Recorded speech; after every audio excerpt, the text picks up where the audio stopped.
like. So let's go ahead and welcome to the stage our panelists. We're going to start off with Krista McCourt, coming on from Houston Studio LLC. Come on up. Yeah, come on up. I'll introduce you. Give a round of applause. Round of applause, by the way, for everyone I call up. You got to do that every time. Every time.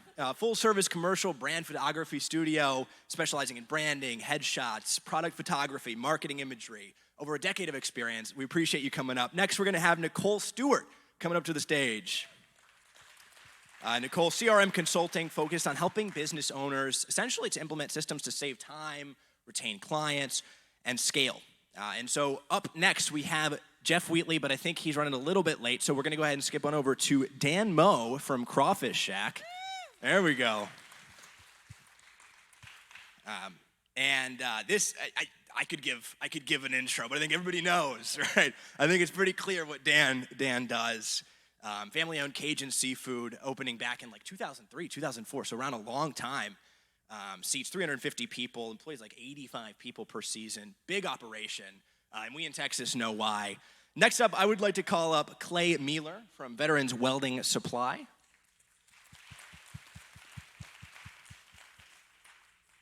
Veteran-owned industrial gas and welding supply company, supplies industrial gases, welding supply, safety equipment to manufacturers here in the Houston area.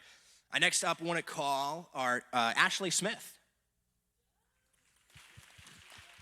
from Spartan Roof Construction, coming on. This storm restoration roofing company with her husband Jason co-founded after 15 plus years in aircraft maintenance.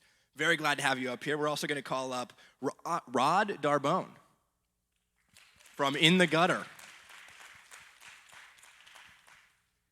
Family-owned seamless gutter installation company with 20 plus years in the business. Left corporate America to build it from scratch. Again, this is the kind of, you're going to notice the theme is entrepreneurship, building things from the ground up. Things that are built to last, by the way, because this is America, and that's what we're all about. And I'd like to call up Armando Reyes coming up. From Reyes Pressure Washing and All American Fencing. You got two of them up there. You're representing two people up on stage. Runs two service businesses at the same time, obviously we can tell, but simultaneously, pressure washing and fencing, both blue-collar jobs, require a lot of work, as we're going to get into. And so I'm going to kick it off without further ado by asking a few questions, kind of getting into how you guys started, but I want to kick it off asking, and what we'll do for the format is start over here for people facing the stage on the left-hand side and just go down the line. And you're going to see the reason that we wanted to do that is we have, as you just heard, a huge variety of different industries. Not just different companies, but completely different industries with completely different stories of what scaling looks like, what it looks like to do a good job, what it looks like to grow those businesses. So to kick it off, we're going to ask, starting with Krista over here on the far left, what was the exact moment? And this will be the same question, the first question for everyone, so be thinking about your answers. What was the first moment where you realized that this was not just a side project, something that you were kind of doing for fun, but something that was a real business, that had grown into, wow, I have a company now? What was that moment like for you? Well, okay, good. We didn't have a sound check, so. I started my business when I was about 19 years old as a photographer, all on my own, doing family pictures, and there's this amazing time when you're in your early 20s where you're invincible and you're a little bit delulu, but you have this like can-do attitude. You can do anything. And that, to me, is the best time to start a business because you're going for it without being scared. So for me, it's when, when I was paying taxes on my business, right, that says you're a business owner. But there is a time where I had someone say to me that my job is not a real job because I'm an artist. And I have to say that absolutely it is a real job because once you get that dollar, I mean, hello, like you're doing this not just a transaction, you're helping business owners or you're helping families. I've transitioned from a family photographer, wedding photographer, to a branding and commercial photographer, and now I have a production team. I've grown that. I'm providing jobs. I'm helping other business owners grow their businesses, and so for me, it's the gratification from the community that I get that makes me know that I'm doing the right thing and I'm a business owner. Awesome, I appreciate it. We're going to move down the line. Nicole, What was the moment that you kind of realized, this is not something I'm just kind of doing for fun anymore, if that ever was the case? But was the moment you're like, this is real, and I got to put time and effort into it? Yeah, for me, so I actually started a local newsletter and it was completely for fun. It was just for our community. I started writing it because I saw that there is a need for our area. We didn't have any local media in the Mont Belvieu area. And so I started writing the newsletter and quickly realized, number one, that it was growing, but number two, I realized that businesses wanted to get into the newsletter. And so juggling everything myself, I actually still work full time and I'm an RN at Baylor Medicine. And so that was just a side gig. I didn't really expect it to be much of anything. But once it started actually growing and all of these other businesses wanted to advertise and everything, I realized I needed something to fix it. So for me, shameless plug, I, I actually started using the CRM software that we actually now sell. And so for me, I actually started using it, and that is really when I realized, okay, like I can't do this on my own anymore. I need some sort of system. I need some automations that actually work with me because otherwise it's not going to go anywhere. So that for me is when I realized it was a business. All right, Dan, Crawfish Shack. This might look a little different because for you, it obviously is dependent upon people wanting crawfish, which has become even more popular in recent years, as we're all well aware. What was that moment like for you, kind of obviously with scaling, realizing you probably needed a bigger space for production, manufacturing, all that sort of stuff? What did that look like? Where was that moment where you were like, this is not just kind of me just serving stuff, but is really happening? So I started back in 2003 in a parking lot with a little Morgan building where you started as just to-go crawfish, no tables at all. I was actually the first crawfish only to go in Harris County. And first year was terrible. Very, very little business. I guess it seems Greek to a lot of people. So we found out real quick that people wanted to eat out, didn't want to take it home. A lot of the wives said, don't bring that smell in the house. So the second year, we built a little patio, put a couple tables, and in the third season, we added a couple more tables, and the third season is really when it took off. We had a great location, even though it was just a gravel parking lot, tiny little space, but it was at Highway 90 and 2100. So, you know how they say most important thing in restaurants is location, location, location. So we had the busiest corner in Crosby. So when we started to get a little bit busy, everybody started seeing the line and they say, we got to check out this place. And that third season just exploded. We tripled our sales the third season over the second season and knew I needed a bigger place. And so we bought the property where we are now and grew every year from there. Awesome, awesome. Jumping over to Clay here. Same for you. Obviously, in veteran-owned industrial gas, what welding supply, what did that kind of look like where you realized that this was not a small-time thing but was going to take up way more of your time? Yeah, the interesting part with mine is I have worked in, I was in the military, I worked in big corporate, and I wanted to try something new. I kind of bet on myself. So I left the big corporate job, and I'm at about month 6 in this. I bought a small welding supply business with the idea of I can invest a lot in this, I can grow it a lot. So I guess the entire last 6 months have been, wow, this is a real thing. I am putting out fires every day. I've got 6 different hats I'm wearing at any one time. But it's exciting. It's not sitting behind the desk anymore. I'm out. And what really attracted me to this business is it's part of this whole economic engine of the greater Houston area where it's, we're supplying welders and all the people that make things happen around here. And what I'm seeing now is the economy here is so strong, the demand for welders and everything that goes along with that is provided this opportunity where, I'm going to invest a lot more in this, the opportunities there. So it's definitely a real business, and we're getting bigger and bigger fast. It's very exciting. And Ashley, jumping over to you for roofing, what was that moment like for you?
Absolutely. All right, jumping over to Rod here.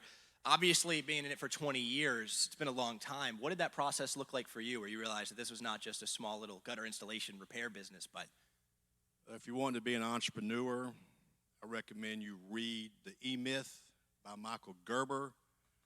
I started the business in 2003. I read The E-Myth in 2006, 2007. Light bulbs started going off in my head, realizing that I have an income producing asset on my hands. So what I did is started to implement the principles in that book, and we have been going strong ever since. So that was the start of it, the understanding of systems and processes that will enable your business to scale. absolutely. And jumping over lastly here to Armando, what was that like for you, especially with two businesses? I guess they may be two different stories, but what was the moment where you realized these, again, were not just small businesses, but that meant, I mean, investing in different infrastructure, investing in different products. What was that moment where you realized that this was something that was going to take everything you had? So, yes, it is two different businesses. I started res pressure washing when I was 17, a junior, and I'll try to make this story quick. When I was in high school, and I always knew I was a terrible employee. I knew that wasn't going to work out. And so I started a pressure washing business, and fast forward the summer going into my senior year, I got a really good job opportunity to pressure wash some apartments in Houston. And so I did that job, and I made $3,000 in 2 days. And so that was my first taste, like, man, this ain't just a side hustle. This, I can make a living doing this. And so I took that money, reinvested it, and then my senior year rolled around. I had my own pressure washing trailer with all my equipment mounted on it. And then I started my junior year, and I did the senior year. I was in dual credit in my high school. I was going to be an analyzer tech in a plant. And so I was on track to get a degree and a certification by the time I graduated high school. And I graduated in 2020 during COVID. So all that time I had been pressure washing.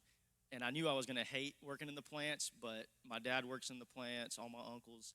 And so anyway, I knew that was just going to probably happen. So when we got out in March for COVID, beforehand I was working after school. I was working on the weekends. I would literally bring my trailer to school, and as soon as the bell rang, I'd go change clothes and do jobs. And, well, now we don't have school, so because of COVID. So then that's when I just started pressure washing full time. And April rolled around. That was my first full month where I was just pressure washing, not having the distraction of school, And I made a little over $9,000 in that month. And my parents, I had quit college, and my parents were pretty upset because I had a good opportunity. I had already been accepted into an internship with a plant, and I had 2 scholarships as well. And so when I quit college, I said goodbye to all that stuff, and I was going full into what I was doing. And then they were upset, but they were like, maybe you just got lucky that first month. Not out of being, like, they weren't trying to down me. They were just saying that, my best interest was in mine. They were worried. And then the second month, I made over $8,000. And then by the third month, I made over $12,000. And I was 17 or 18 at that time. And so by the third month, that's when they realized, no, I made a good decision. And it was just all down or uphill from there, I guess. Right, absolutely. And obviously we all understand, starting your own business or working as an employee, obviously one of the big things you have to keep in mind is hard work, dedication, all those things. But the 2 takeaways I'm getting here from all of you are that 2 really big things kind of stand out. First and foremost is the risk. Obviously, with any company you're starting, you aren't looking to anyone else for your paycheck. Your paycheck comes because of whatever work you're doing. And so that's a level of risk that I think drives that hard work to say, this is all up to me. I'm not going to receive a paycheck for someone for doing nothing or for doing what they tell me to do. I have to do my own thing. The second thing that I'm hearing a lot of is that a lot of this comes down to understanding who your customers are, understanding what they're looking for, what kind of projects they want done, and making sure that you are able to do those things. For Dan, for instance, where it's realizing people don't want it to go. They want the ability to sit down and have a meal with their family, those sorts of things, listening to your customers and what they desire. Kind of moving through that, I want to ask another question. We'll do the same kind of format starting over here with Krista. Obviously, to scale up, which we kind of dove into a little bit, I want to dive into deeper, that requires systems. What is the one sort of non-negotiable? If you have 2, you can say 2. What are your non-negotiables when it comes to scaling whether that's the process or that is the system itself with technology that you need if you're going to make sure that you're able to scale up efficiently. And I want to touch on what you said about knowing your customer, because that was so important when I moved to the Kingwood area. I'm originally from Houston, hence Houston studio. And when I moved to the Kingwood area, I immediately started Kingwood Businesswomen Association. Ashley is one of our members as well. She spoke at our Business and Brunch event earlier this month, actually, where we had 200 women, and it's our biggest event. But what I was trying to do with Kingwood Businesswomen is that I realized my niche was women in business, and how I could help them with their visual communications. And so from that, I have been able to reach them and create this email and email newsletter. I love the email newsletter. And a whole platform where we used everything digital, social media platforms, all across the scale. So with that, in this age, I have moved more into the AI stuff. I absolutely love it. Every single one of my platforms is using AI, whether it's Meta, MailChimp is using it, my Google, my email is using it. So I absolutely have to say everything's my favorite because I have to show up everywhere when you're a business. But AI is definitely becoming more of the whole thing for it. So I would have to say AI. No, absolutely. And what I'm hearing again is, and I kind of touched on it, but I'm hearing this consistently, is a lot of scaling, whether that's using AI or not, a lot of that scaling is knowing your customer. Absolutely. Learning more about them through email newsletters, social media. You have feedback as to what your customers want. Yes, and speaking to them as well. So that's super important because you can talk to a whole room and you want to make sure that you have this niche that they feel heard and seen. Absolutely. Same thing going down the line. Nicole, what is that for you, right? Whether it's AI, it's computer systems, or it is actually part of the process that you employ. What does that look like for scaling and knowing what you need to be doing that you have to have that process in place? So I definitely think the main thing is you have to have some sort of system that works. So whatever it is, it has to work. You can't do everything on your own. You have to have a group of employees that you're able to delegate to and that you're able to give them the job and say, do this, and trust that they're going to do it. Just to kind of tag along with what Krista was saying, technology is advancing so quickly. And if businesses are not on the forefront of technology, they're going to be left behind. I mean, there's just no other way to put it. AI is a huge one. I know there's like some ethical components. Some people are like, I don't want to use AI. Use it as a tool, don't use it as a person. It's not a person. But overall, yes, it can absolutely make your job so much easier. You know, it's something like my newsletter that I used to spend hours on, checking my grammar and checking my spelling. Now I can just tell AI, check my grammar, check my spelling, and it happens in 30 seconds versus hours. So you have to utilize those things. You have to make your systems work for you. And really, I think that's the only way that you're going to scale nowadays. And this might look a little different. This is why we're so excited to have so many different types of businesses up here, because obviously if you're in the more digital side of things, that's going to look very different. Dan, for you, running this restaurant, running all the stuff that you're doing, what is the process? I'm assuming it's very different. What does that look like for scaling in terms of what's non-negotiable for Crawfish Shack? So we don't really have any experience with the AI part, but the technology is critical to our business. I was very old school, didn't want to bring in iPads, and we were writing everything down for a long time, and then you're losing tickets, and it's total chaos. And my wife kind of forced me into getting up with the program, and it's unbelievable. We take the orders at the table, and it's gone to the kitchen, and, probably our most valuable is Wi-Fi. Everything in the restaurant runs around Wi-Fi, so if the Wi-Fi goes down, we're dead in the water. But the technology has allowed us to be extremely efficient and to do the volume that we're capable of doing, for sure. So it's critical with us. Yeah, absolutely. And again, what you're hearing up here from a variety of different industries is, regardless of what you're in, it requires having a process that works for you, right? It requires having something that's dedicated, that you say, hey, this is how we work. That's not how everybody's going to work. But it means knowing what your business is and knowing how that's going to function well. So moving that in over here to Clay, what is that for you? Whether it's a technology system or it's just the process itself, what's something that's non-negotiable for making sure that your business was able to scale? Yeah, and that's a huge focus for us right now as we are looking at the scaling piece. When I saw this investment and we decided to buy it, was number one thing on day zero was invest in a new ERP system, Enterprise Resource Planner, the software that really runs everything. In industrial gas distribution, it's an asset-intensive business. We have lots of these steel, high-pressure cylinders, about shoulder height, thousands of them. And if you cannot track where they're at, which customer has it, what type of gas they have in there, what type of pricing they have on their gas, how long they've had that cylinder, it gets really challenging for you as a business to keep track of those. And you start losing them, that's money out the door. So that was a day one investment, and that's going to allow us to grow from there. Next up, there's other ways to track those cylinders with barcodes or RF tags, and that'll be something down the line that we're going to look to do as well. But that was a critical need we saw for the business at the outset, and that's Right. day zero investment. Right, things that are very small details that if you're looking in, right, because a lot of people that don't know about the process of building your own company, they kind of focus, and a lot of books do this too, right? You see the focus on the big scale. What's your idea? How are you going to innovate?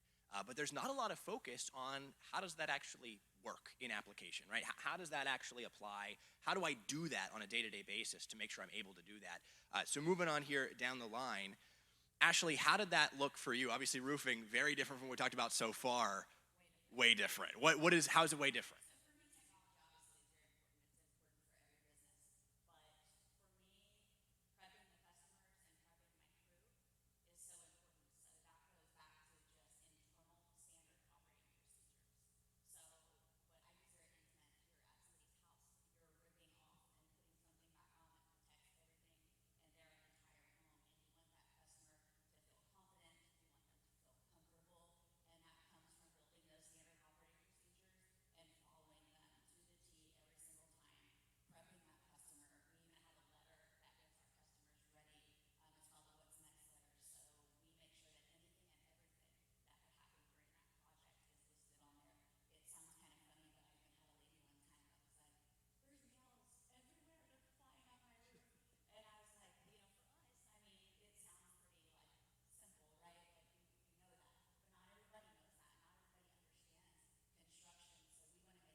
Right, and a lot of that comes back to the communication with customers. Again, it's able to have a conversation, keep people informed, be aware of what's going on with what your customers need and what they need to know about. So moving on over here to Rod, what does that look like for these sort of gutter installations? What sort of technology or processes, and you can give us a couple if you'd like, kind of function towards your ability to scale up? So our most important technology is low tech, and that's going to be the calendar. Phone call comes in, answers the phone, takes information. What do you have available? We can be there Friday at 3 o'clock. It's got to go on the calendar, and then got to have the mobile app so where my rain gutter specialists can look on it and see when they're supposed to be there. And then, like everybody else has talked about, we're going to have a text go out on the way there so they know that we're on the way. But the calendar is very invaluable for us because if the rain gutter specialist doesn't know where they're going, then the customer is going to not have a rain gutter specialist show up. So that is the most important part of our business is the calendar and making sure everybody knows where they're supposed to be at a certain time. Right, staying organized. So staying organized, communicating with customers, and being aware of what's going on, implementing the technology that's particular to whatever you're working on. Armando, how does that work for fencing and whatnot? How does that kind of apply? What sort of processes or technology are you kind of on top of that's a non-negotiable for scaling yours? Well, I don't really have a ton of technology. I'm building fences and pressure washing. For the most part, I'm a one-man band. We put up a big fence yesterday, and I had a couple employees. they're kids. Some of the people here know that. I got kids from church that work for me. Awesome. Sometimes I pay them, sometimes I don't. But I do buy their lunch and their dinner, though. We eat good. But Over at Crawfish Shack. Yeah. But yeah, it's pretty simple what I do. I'm obviously trying to grow every year, but I'm not at a point where I'm rushing to get jobs done. What I mean by that is if I have a job, like say a big pressure washing job, and I know I can either do it all myself and it take 2 days, or I can bring on 2 people and we can knock it out in one day, I'm going to do it myself in 2 days because I'm not, 2 months booked out. Now, there are times, of course, where I have to get it done. Like the job yesterday, we were on that job for 13 hours. It was a long day yesterday because I had to get it done. But typically, that's not the case. So case by case basis, just Yes, absolutely. You got to be, and that again kind of comes back to being aware of what your business is, which I think is something you should probably decide at the very outset of deciding to be an entrepreneur, is what your business is actually going to be and what it's going to look like. Now, obviously, you've all heard the phrase that when things are fun, time moves really fast. As it turns out, that's kind of a lie by omission, because when things are bad, time also still flies really fast. But we're now in 2026. Unbelievable, by the way. And we talked about AI. Obviously, that's changing a lot of things in almost every industry. It's shifting the way people communicate. I think they did a study. 2025 was the first year where AI writing outpaced human writing in terms of what's been posted online. We've now had more AI writing than human writing posted to the internet as of 2025. So kind of with that understanding of the fact that everything's moving, not just with AI, but in general, everything's kind of moving in different directions, from inflation, grocery prices, housing.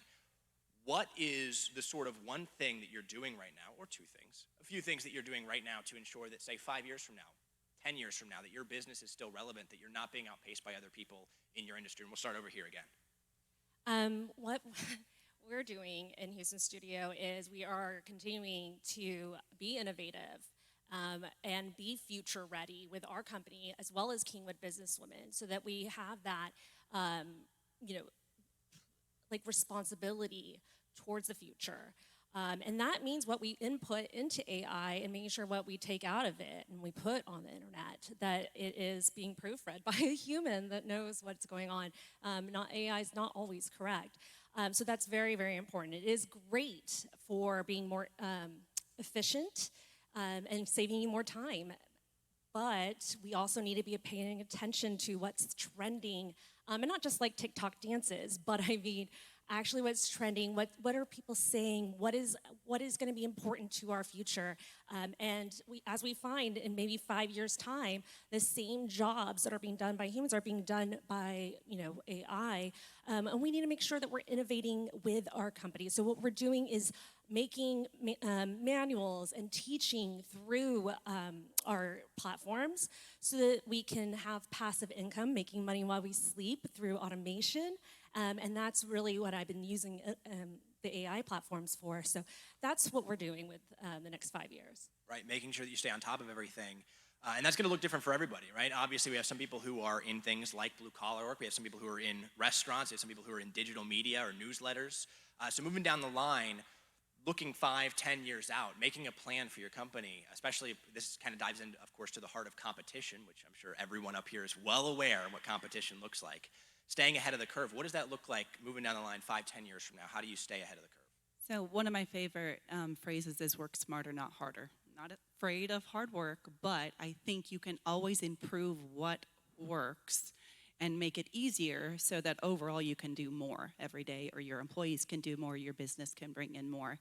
Not to just repeat what I said before, but I really do feel like technology is kind of the forefront of everything when it comes down to truly scaling a business. I also think with AI especially, there's going to be more desire for that authenticity. So you actually have to still have good customer service. You actually still need to talk to your customers. You still need to be present there, because otherwise they're just going to feel like this robot is handling everything for them. You don't want that. But on the other hand, there has to be a balance. So I feel like overall you just have to be mindful of this as your business grows. Moving on down the line, maybe very different, obviously, because we've had answers about technology, AI.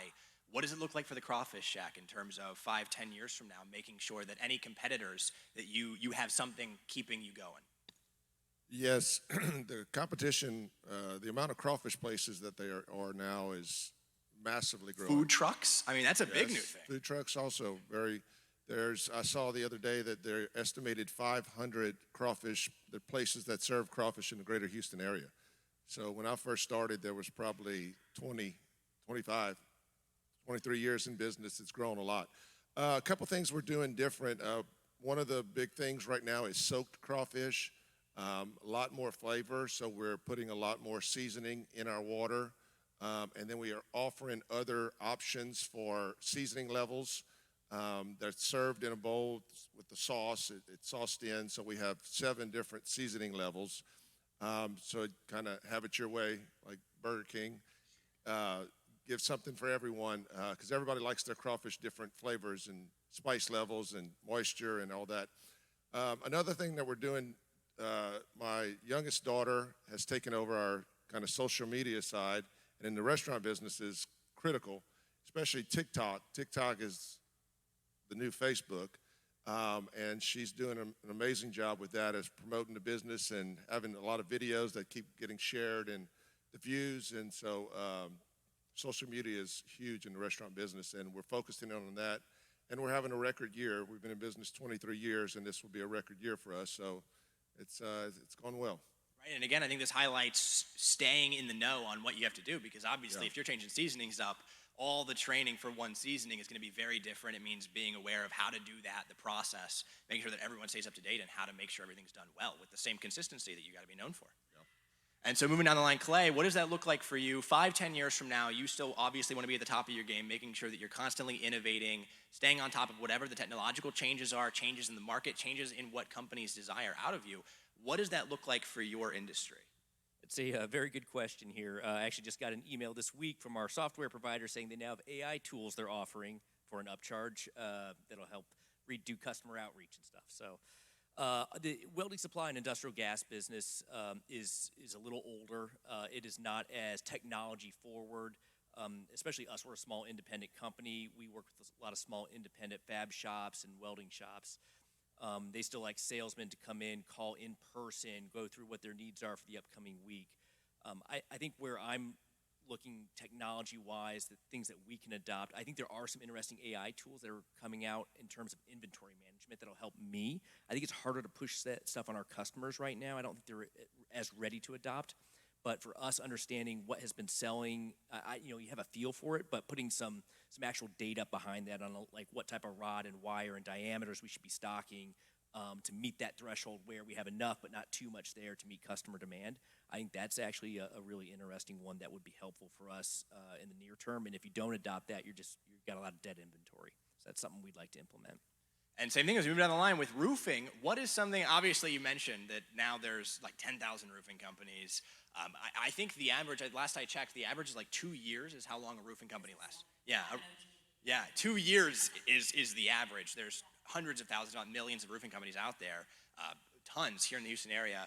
How do you stay ahead? How are you innovating to make sure that you still are obviously making sure you have consistency, good reviews, but what does that process look like for you?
No, absolutely. Moving down the line, Rod, what does that sort of process look like? Obviously, we're now 2026. By 2030, 2035, how do you expect to grow the company, or at bare minimum, make sure that you're staying ahead of a lot of your competitors? Well, we're going through positioning exercises right now.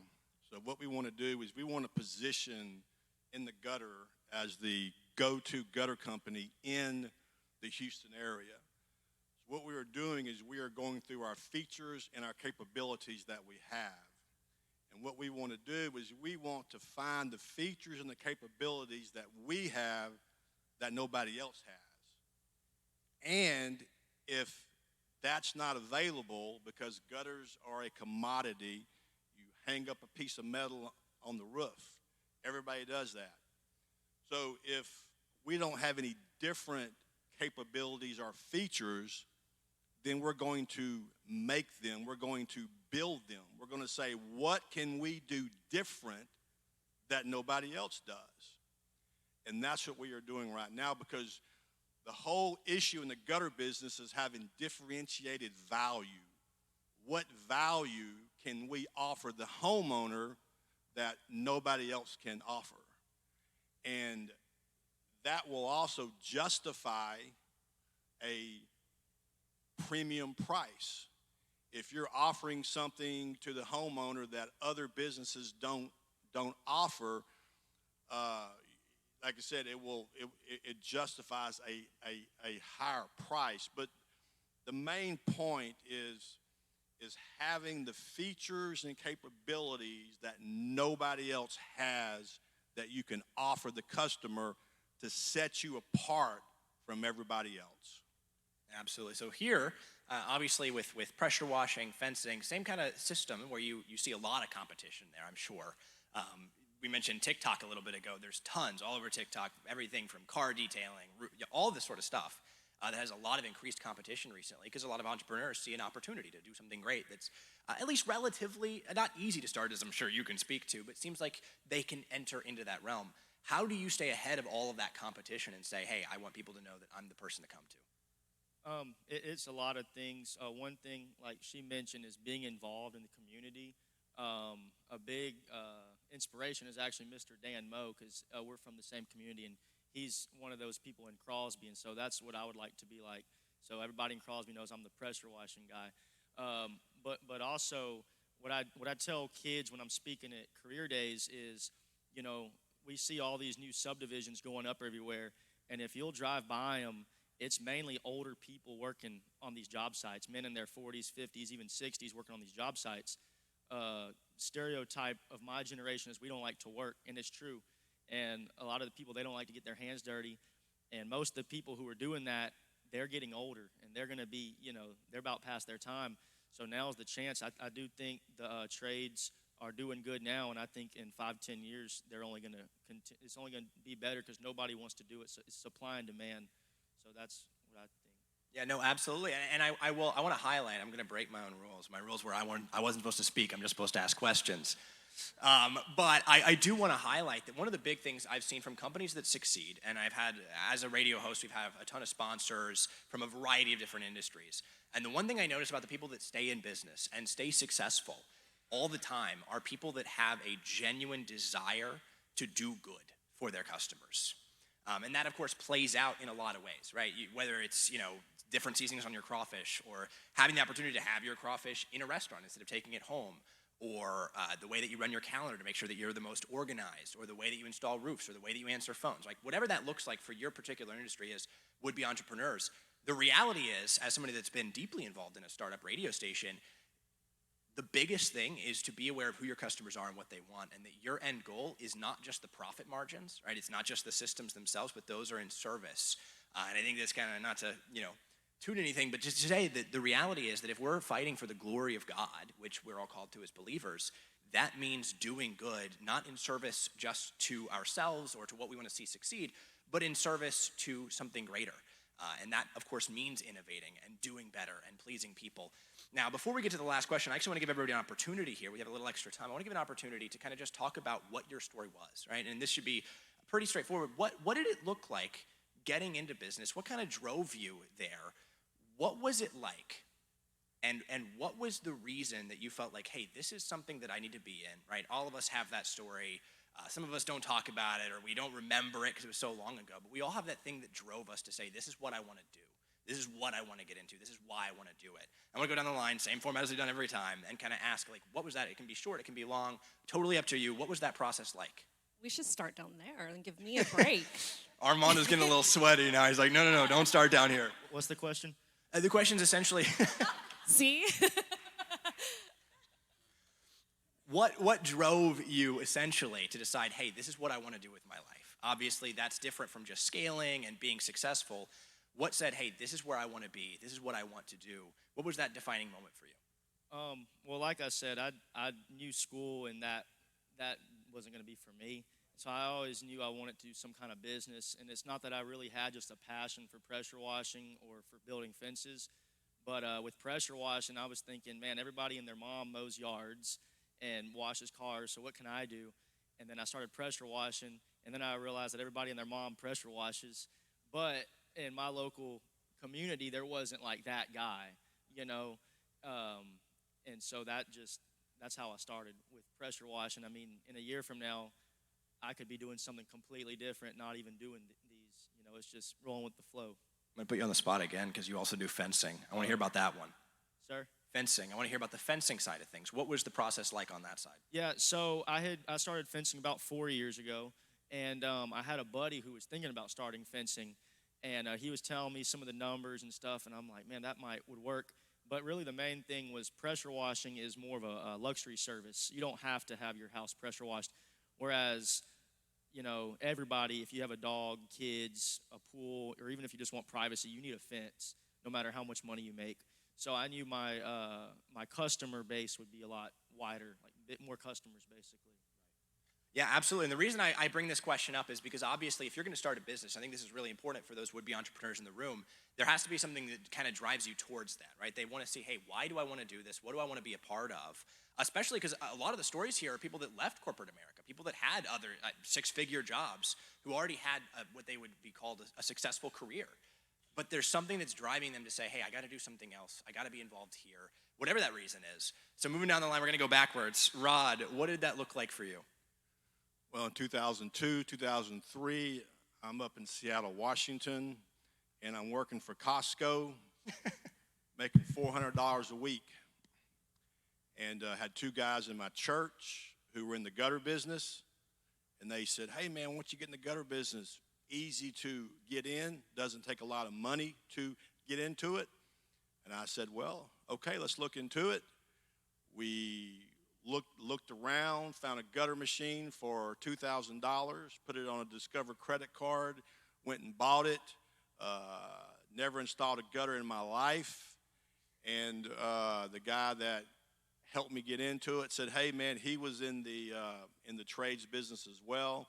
He said, I got a house over here that I'm doing this on, needs gutters. You come over and put gutters on it. So I went over there, put gutters on that house, and pretty much 5, 6, 7, 8 months later, I was able to quit Costco and been in the gutter business ever since. Awesome. Moving down, you talk about being old school, answering phone calls. What was the switch like from what you did before, and what kind of drove you to say, you know what, I'm giving this up?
Absolutely. Moving down the line, Clay, what was that like for you? What drove you into this? Yeah, I touched on it a little bit earlier, but I was working at a big corporate job. I'd say it was successful. I did learn a lot there, but over time, I was in that for 10 years. And, if something's missing there. And looking around, I thought, let's, talk with my wife and let's take a bet on ourselves here. Let's go find a business to buy. And after looking around, found welding supplies. I don't know a lot about welding.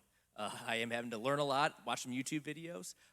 But smart, hardworking, and having some people around you can count on in that business, you learn a lot quickly, and you're able to take off with that and grow it. And it's one of those things that, you're more excited to hop out of bed, get into work, and solve some problems, help some customers, and it's much more fulfilling. I'm excited every day for that. Right, and again, I think what we're seeing highlighted a lot that isn't necessarily being said, but you can see it. This is what drives a lot of people to entrepreneurship, is that every day. My dad grew up, my grandfather owned the largest construction company in Arkansas back a long time ago, residential and commercial. And one of the big things that I took away from hearing a lot of those stories was, because my dad ended up working for the FAA, electrical engineering, and then moved into a management position. And while management paid better, my dad said every day he missed actually working. He said, because the reality was at the end of the day, when he went home, he had something to show for the work that he did. He said, I did this, right? Whether it's waking up and getting those phone calls or hearing the stories of people you've impacted, that's not some big conglomerate company that did that. You did it. You had the opportunity. What drove here with moving forward? What drove deciding to go into crawfish? What was the Well, I certainly never thought I would be in the restaurant business. Since I was in grade school, I wanted to be a Marine. So goofed off all through high school and met with recruiters, and then I blew my knee out my senior year. Went to New Orleans to take the physical for the Marines, and they wouldn't accept me. Said I had to remove all the metal out of my knee. So then I had no idea what I would do. Decided to go to college. Went to UL now in Lafayette. Just signed up for general studies, general business, and needed a job. So I got a job as a server at a restaurant, and I immediately fell in love with the restaurant business. Changed my major there at USL to hotel restaurant management. They had a very weak program, maybe 40 students there, and I'd heard University of Houston, the Hilton College, was number 2 in the country for restaurant management. So I decided to transfer here, get a great education. I worked for Papa Seafood for 5 years, got great work ethics, and they're a wonderful company to learn everything there is to know about the restaurant business. And it's just been a blessing for our family, and took it from there. Absolutely. Nicole, what started you in this? Obviously, we know that yours started as a side project, something that you didn't necessarily see becoming a full-time, ultimate career of entrepreneurship. But what even drove you to the side project and then deciding that you wanted to turn that into a full-time thing? So I actually never intended to start my own business at all. That was not in my plan. I truly thought I would be a nurse forever, and I've worked in healthcare a lot longer than some of you are old, but for 24 years this year. And I just truly thought that I would always be a nurse. And I will say during COVID, there was really a shift in healthcare overall. And I think that's where my mind kind of started going, like, do I want to do this for the rest of my life? Like, is healthcare and just some of the regulations and things that nurses and other healthcare providers overall were being asked and told, forced to do, I think that's really where the shift started. So I decided to go back to school to get my MBA in IT. So I actually went back to school, got my MBA. My thought was still to continue on the healthcare side, which was maybe like nursing informatics or something along those lines. But then this newsletter thing kind of happened. And I just kind of really overall just came up on it, and then I realized like I really liked it. I actually kind of liked the marketing side of things. I liked doing these automations. I liked the IT side overall, and I really liked it actually even more than being a nurse. And so I think that's really what prompted it, and I just kind of fell into it, and so here I am. Absolutely. And now we're back over to the other side. What was that like for you? What kind of drove you over to this side of things that you said, this is what I'm going to do with my life now? Okay, I have a very different story. I was a photographer in high school for our yearbook, and that was so cool. I was actually kind of nerdy, but I was a cheerleader, so I balanced it out. So um, I absolutely loved being on assignment. But let's fast forward 5 years later. I was married, 2 children, one just born, about 3 months old, and my husband just straight up left me with 2 kids, little under 5. And I didn't know what I was going to do. At the time, I didn't work at all. And so I picked up my camera again. And I do this all the time because of my 3 children that I have now. So it's really for the next generation that I do everything that I can to help them. So that's the reason why. Absolutely, absolutely. Now, as we're getting here to the wrap up, this is where all of this kind of culminates, right? Because obviously we have so many different stories, so many different reasons for starting, so many different things that we started, and our stories differ greatly all across the stage. Same for everyone in the audience. The stories are going to be very different for what drives us in a certain direction, what in God's providence He's called us to do, and to be great at doing. But I want to ask, for those who are interested in entrepreneurship, those who want to start their own company, regardless of what the company is, what piece of advice would you give to say, hey, if you're looking to start, if you're looking to kind of move in a different direction, be your own boss, do your own thing, ultimately be responsible for the course of your life, what number one piece of advice would you give? And this can range from the technology to just basic starting out tips. What's the number one piece of advice you'd give to a would-be entrepreneur? Would-be entrepreneur is just don't quit. Keep going. If you feel uncomfortable and you feel that, oh, is this meant for me? That means that's a sure sign that you're about to level up. So just don't quit. Keep going. Lean in. Absolutely. Moving down the line, what number one piece of advice would you give just to tell entrepreneurs or people that want to be entrepreneurs, you got to do this. If there's something you're interested in, what's the advice that you're giving them? I think my number one thing would be learn to delegate and also learn to trust a team. You have to be able to delegate. You also have to be able to teach a team, and you have to give them the work and leave them and let them be. Absolutely. Crawfish guy. I would say find your passion. The most important thing is to love what you do. You never work a day in your life. Find your passion. You're going to be much better at it. Don't be afraid to try many different things until you find the thing that gets you out of bed every morning and that you love doing. Absolutely. I think if you're thinking of being an entrepreneur, one of the biggest things, in my mind is really understanding yourself and your risk tolerance before you take that jump into entrepreneurship. I think it is very rewarding. I think it is also one of the toughest things you can do. I think really understanding who you are as a person, if that's a good fit or not, before you really take that dive in. Right, absolutely. I think one thing that a lot of people misconceive about in entrepreneurship is that once you're your own boss, you just get to decide how much you work. And that's kind of the end of it, and that's not true as it turns out. A lot of business owners are working significantly more, even in small businesses, than they would be if they were working for a company. But as you mentioned, it's that gratification, that passion, finding what you love and choosing to be good at it. Moving down with roofing, what does that look like? What's the piece of advice you'd give? Always keep ethics above everything. When you take care of people, the money will always come. Absolutely. Moving on down with gutter installation, what's the thing, because obviously your story differs a little bit as to why you started, what kind of drove you there, moving from Costco. What piece of advice would you give to those who are maybe in a similar position, who are already working a job, they're not sure if they're ready for the change, but they want to? What piece of advice would you give them? A couple things. Number one, you got to pay yourself. You got to pay your bills, so pay yourself. Second thing is you want to make sure you have 2 accounts, one operations account, and the second account is your profit account. Put money in that profit account as much as you can, so at the end of the year, when your P&L statement says you made $100,000 or whatever, and you look around, where is it? It's going to be in your profit account. Now here last, Armando, obviously you have a good answer for this because you started 2 companies. So you have double the advice for everybody. What's your piece of advice for those that are interested in starting their own company? Well, the best advice I can give, especially like somebody young, is like they say with real estate, the best time to buy is 20 years ago. The next best time to buy is tomorrow. And that's what I would say about starting a business. If you're like in high school, which I don't think we got any high schoolers here, maybe a few. But if you want to do it, now's the best time to do it, because obviously it takes years to grow and to where you're making enough money, you know. And so what I did was, like I said, I started my first business when I was 17. So by the time I got into my 20s, I was able to buy my own house at 21, and now I'm married. I got a newborn. And so it was a lot easier to do it that way versus if you go straight into like the corporate world and like you have a job and you work somewhere and you might be making good money, but you have a wife, you have a mortgage, you have 2 vehicle notes, you have kids.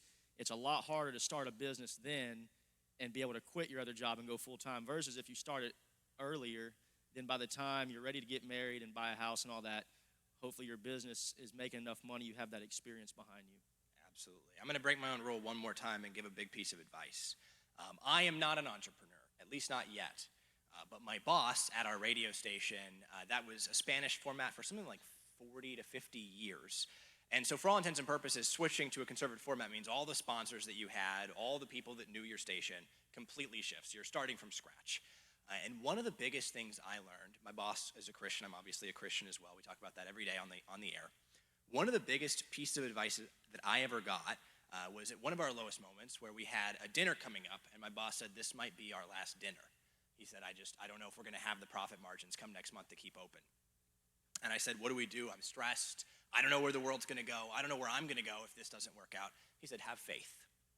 And that was it. That was his advice, was his one piece of advice to me was to have faith.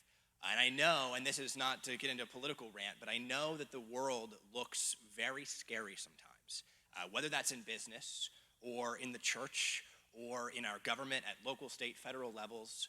The world can look really messy.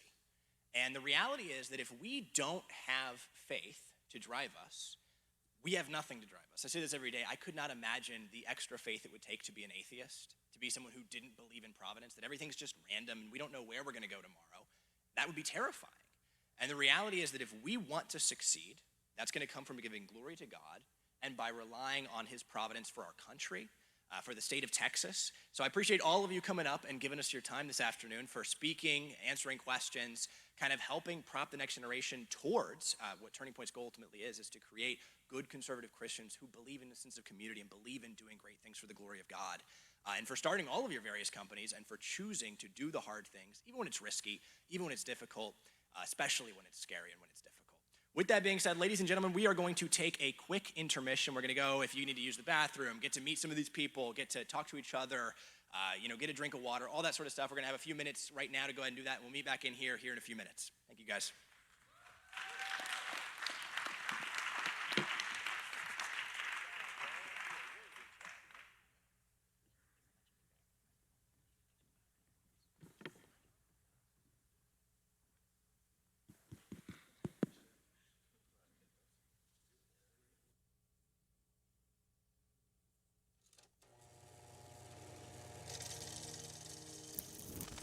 We're active in about 15 campuses, and we're growing very, very quickly. And keep in mind, this is not just a flash in the pan movement. We're going to become an institution to give them the power and the confidence to stand up and let their voice be heard. I started this organization when I was 18 years old.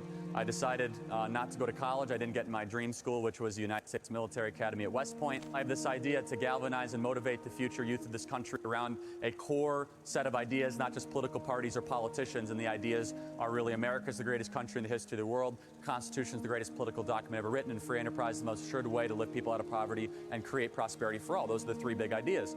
And I think that's something that can win.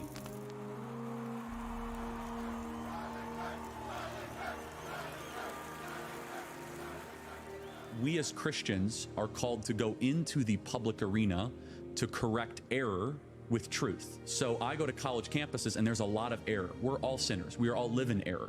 I'm far more interested in what God wants of me than what I want from God. I have to say this without getting emotional, but I'm very proud of my husband. And I know many of you are too. You have worked so hard. And I know a lot of you have seen, obviously, his videos on TikTok and all the stuff he does on campus, but no one gets to see him from my angle except for myself and our children.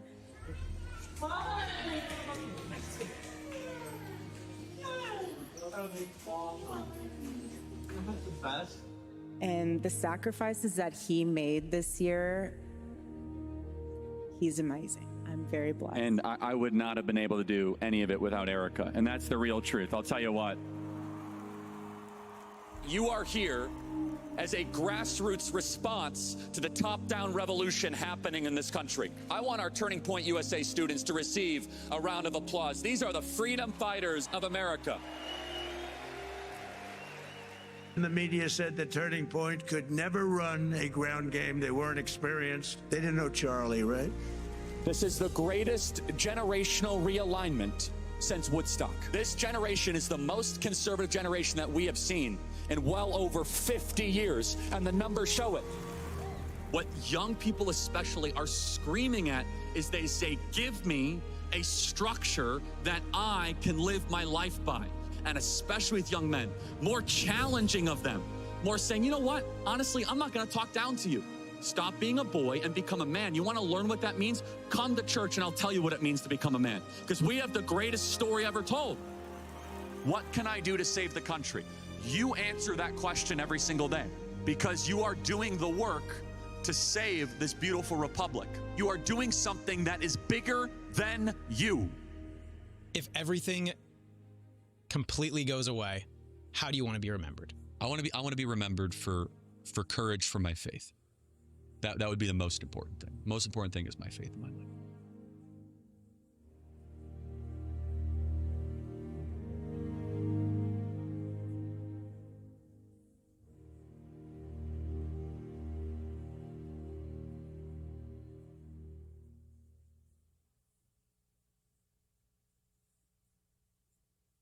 Jesus me is I know, for the Bible tell me so. You turn to it. Yes, Jesus me. Yes, Jesus me.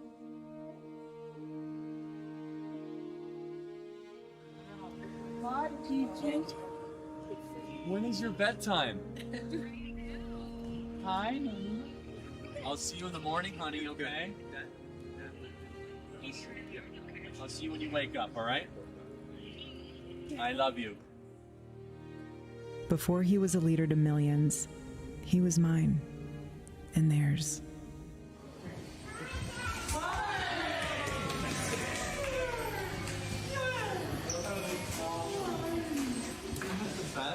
I have to say this without getting emotional, but I'm very proud of my husband. And I know many of you are too. Well, I've never met anyone quite like her. I remember I called Tyler and I said he's going to have to find talent somewhere else.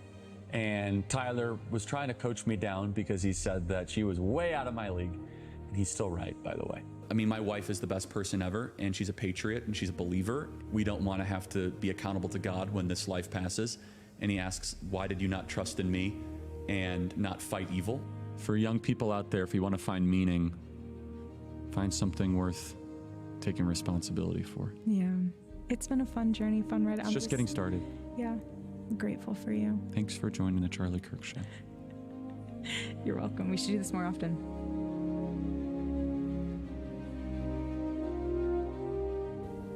He was 18, no money, no map, only a call from God. My political journey was in the midst of the Obama craze in Chicago. As someone who was generally conservative, I realized this generation, millennials, is going to be the most progressive generation in history if we don't do something about this.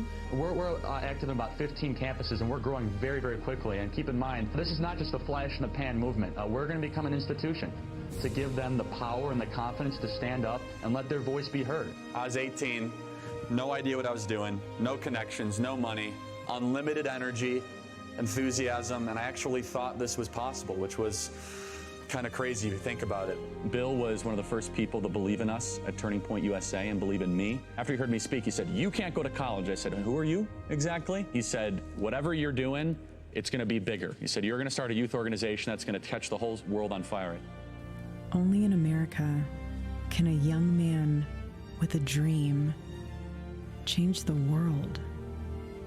So starting in that garage in Lamont, Illinois, that Bill had for us at 217.5 Illinois Street, and growing from that forward was a battle. So the first year, you raised $20,000, which at the time was an unbelievable amount of money, right? We didn't have an office, we didn't have a staff. It was just me traveling the country doing this, pure grit, pure energy.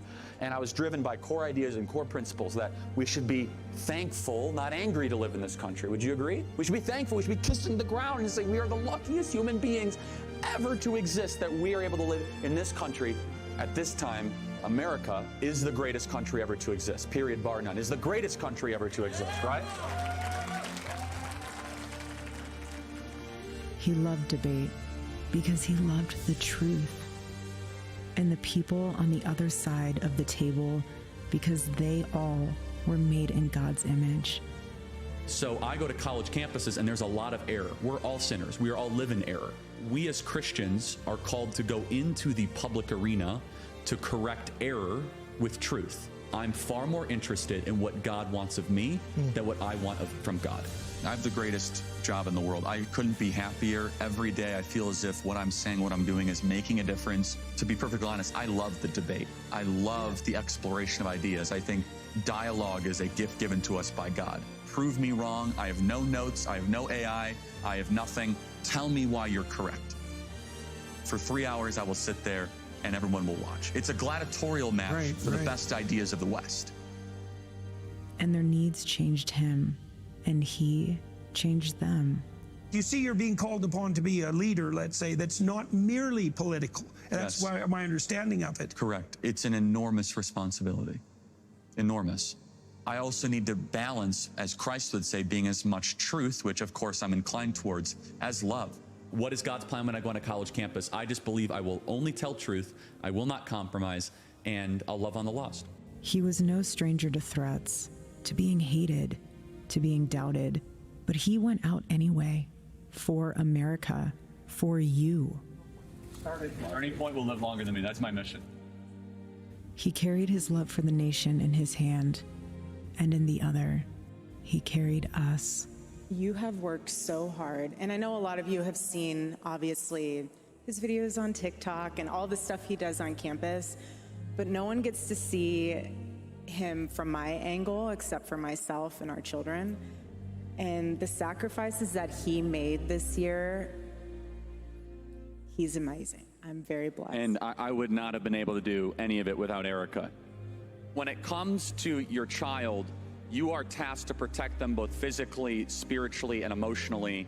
Once you have kids, there is this primal thing that comes into you where if you think you have worked hard before, when you have to go feed a child and provide for a family, you are willing to go to the ends of the earth and push yourself in ways that you never thought possible, and that is your initial and most important task as a father. Every single person in this building, we owe something to Charlie. He was a joyful warrior for our country. He loved America. He devoted himself tirelessly to making our country a better place. He was a critical part of getting Donald Trump elected as president, getting me elected as vice president. And so much of our success over the last 7 months is due to his efforts, his staffing, his support, and his friendship. The media said that Turning Point could never run a ground game. They weren't experienced. They didn't know Charlie, right? You need tremendous talent to do what he's done. Building one of the most powerful youth organizations ever created, Turning Point USA, and I want to thank you, really, Charlie. Incredible job. I want you to remember that we did not earn this. This is God's mercy on our country. What he built will endure.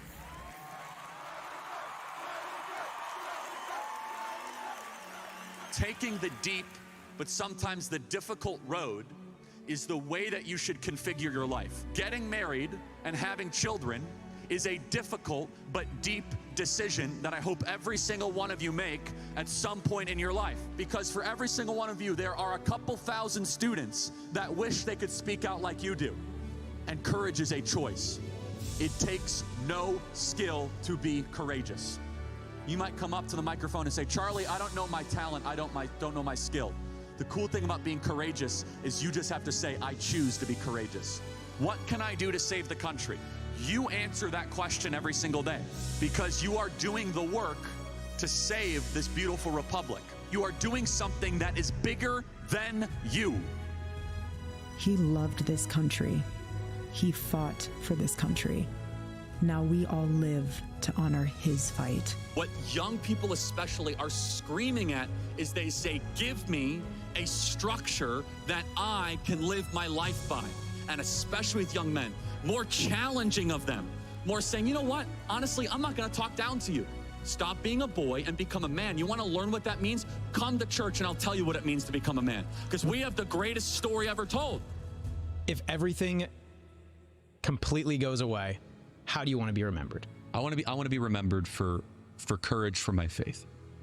That would be the most important thing. Most important thing is my faith in my life.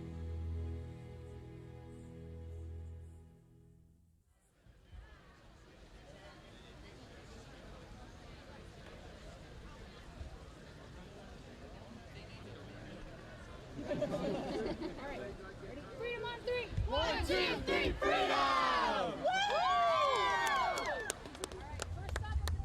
Wow, look at that. Beautiful. Look at that. All right, 3, 2, 1, smile. Awesome, guys. Thank you. Thank you.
That's a lot of people, Utah, I'll tell you what.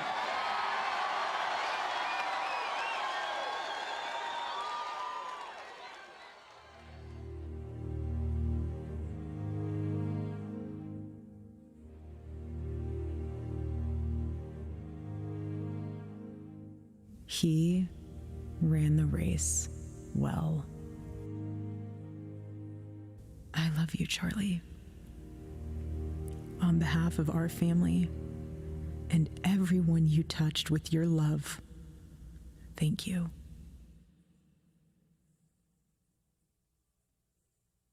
Jesus me, yes I know, for the Bible tell me so.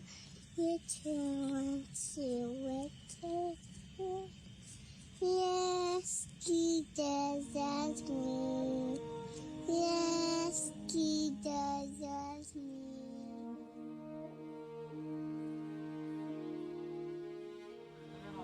Hi, PJ. When is your bedtime? Hi. I'll see you in the morning, honey, okay? I'll see you when you wake up, all right? I love you. Before he was a leader to millions, he was mine and theirs.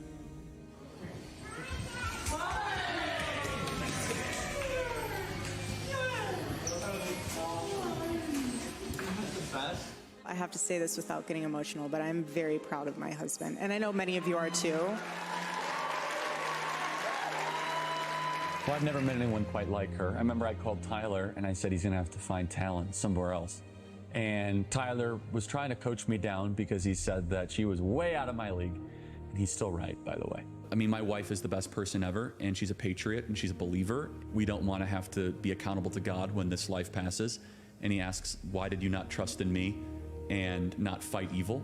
For young people out there, if you want to find meaning, find something worth taking responsibility for. Yeah. It's been a fun journey, fun ride. It's just getting started. Yeah. I'm grateful for you. Thanks for joining the Charlie Kirk Show. You're welcome. We should do this more often.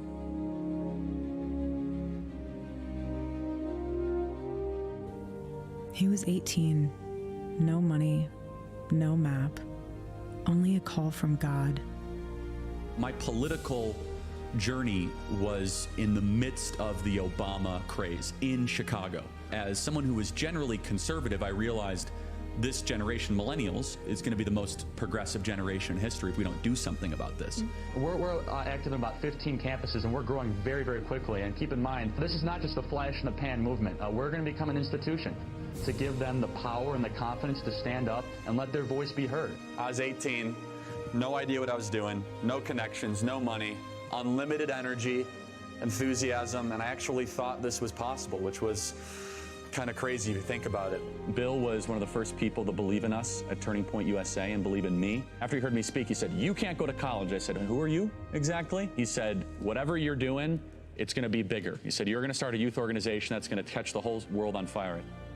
Only in America can a young man with a dream change the world. So starting in that garage in Lamont, Illinois, that Bill had for us at 217.5 Illinois Street, and growing from that forward was a battle. So the first year, you raised $20,000, which at the time was an unbelievable amount of money, right? We didn't have an office, we didn't have a staff. It was just me just traveling the country doing this, pure grit, pure energy. And I was driven by core ideas and core principles that we should be thankful, not angry, to live in this country. Would you agree? We should be thankful. We should be kissing the ground and saying we are the luckiest human beings ever to exist, that we are able to live in this country. At this time, America is the greatest country ever to exist, period, bar none. Is the greatest country ever to exist, right? He loved debate because he loved the truth, and the people on the other side of the table because they all were made in God's image. So I go to college campuses and there's a lot of error. We're all sinners. We all live in error. We as Christians are called to go into the public arena to correct error with truth. I'm far more interested in what God wants of me than what I want from God. I have the greatest job in the world. I couldn't be happier. Every day I feel as if what I'm saying, what I'm doing is making a difference. To be perfectly honest, I love the debate. I love the exploration of ideas. I think dialogue is a gift given to us by God. Prove me wrong. I have no notes. I have no AI. I have nothing. Tell me why you're correct. For 3 hours, I will sit there and everyone will watch. It's a gladiatorial match for the best ideas of the West. And their needs changed him, and he changed them.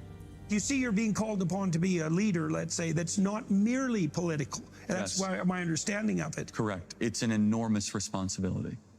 Enormous. I also need to balance, as Christ would say, being as much truth, which of course I'm inclined towards, as love.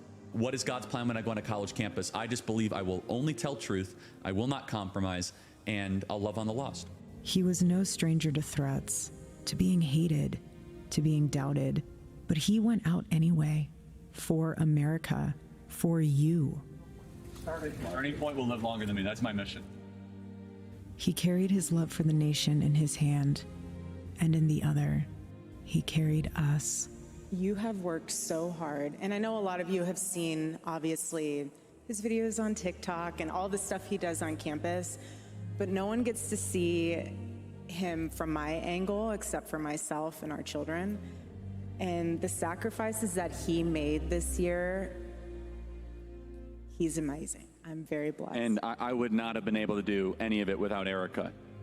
When it comes to your child, you are tasked to protect them both physically, spiritually, and emotionally.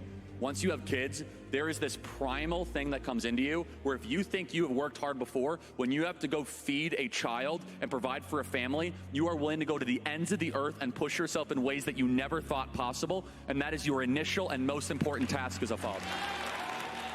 Every single person in this building, we owe something to Charlie. He was a joyful warrior for our country. He loved America. He devoted himself tirelessly to making our country a better place.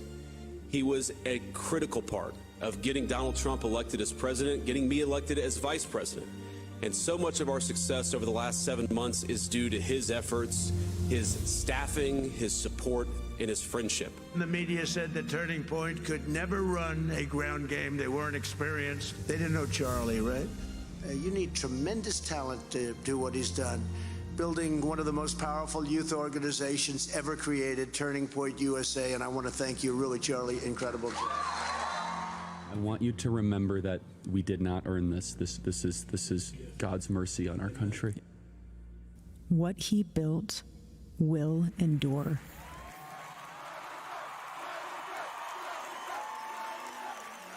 Taking the deep, but sometimes the difficult road is the way that you should configure your life. Getting married and having children is a difficult but deep decision that I hope every single one of you make at some point in your life. Because for every single one of you, there are a couple thousand students that wish they could speak out like you do. And courage is a choice. It takes no skill to be courageous. You might come up to the microphone and say, Charlie, I don't know my talent, I don't know my skill. The cool thing about being courageous is you just have to say, I choose to be courageous. What can I do to save the country?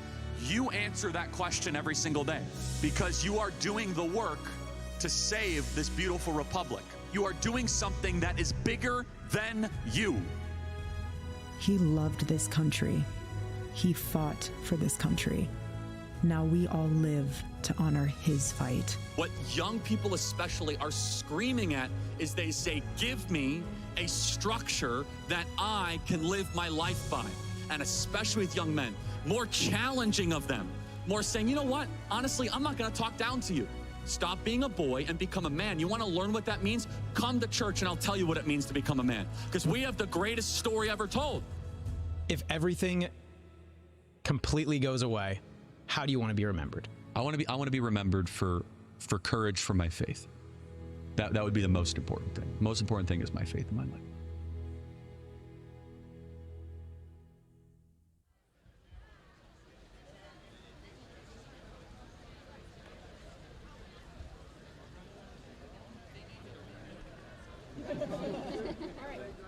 Freedom on three. 1, 2, 3, freedom!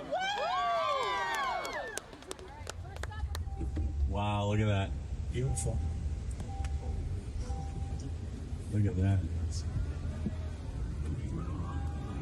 All right, 3, 2, 1, smile.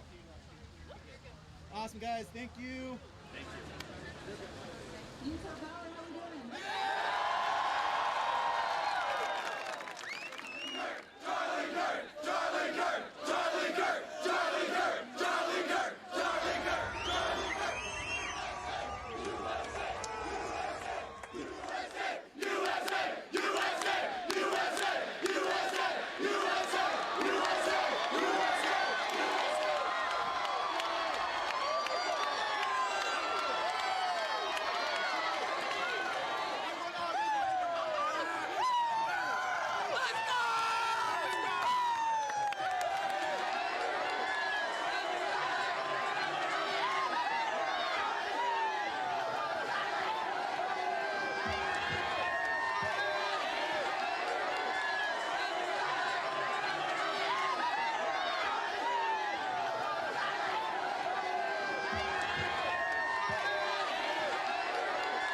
That's a lot of people, Utah, I'll tell you what.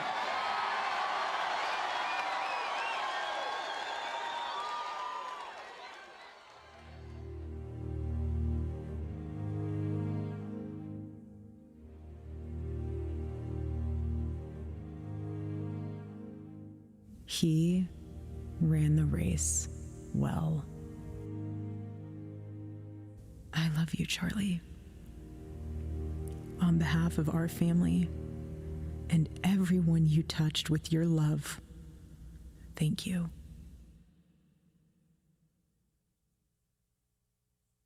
Jesus me is I know, for the Bible tell me so. You don't want to wait. Yeah.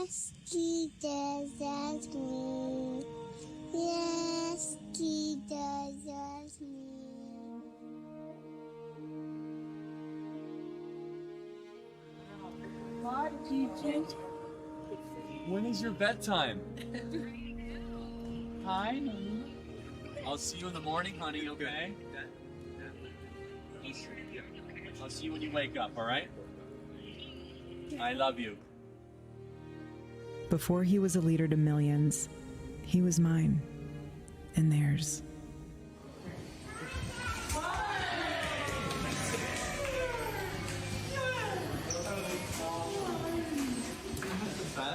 I have to say this without getting emotional, but I'm very proud of my husband. And I know many of you are too.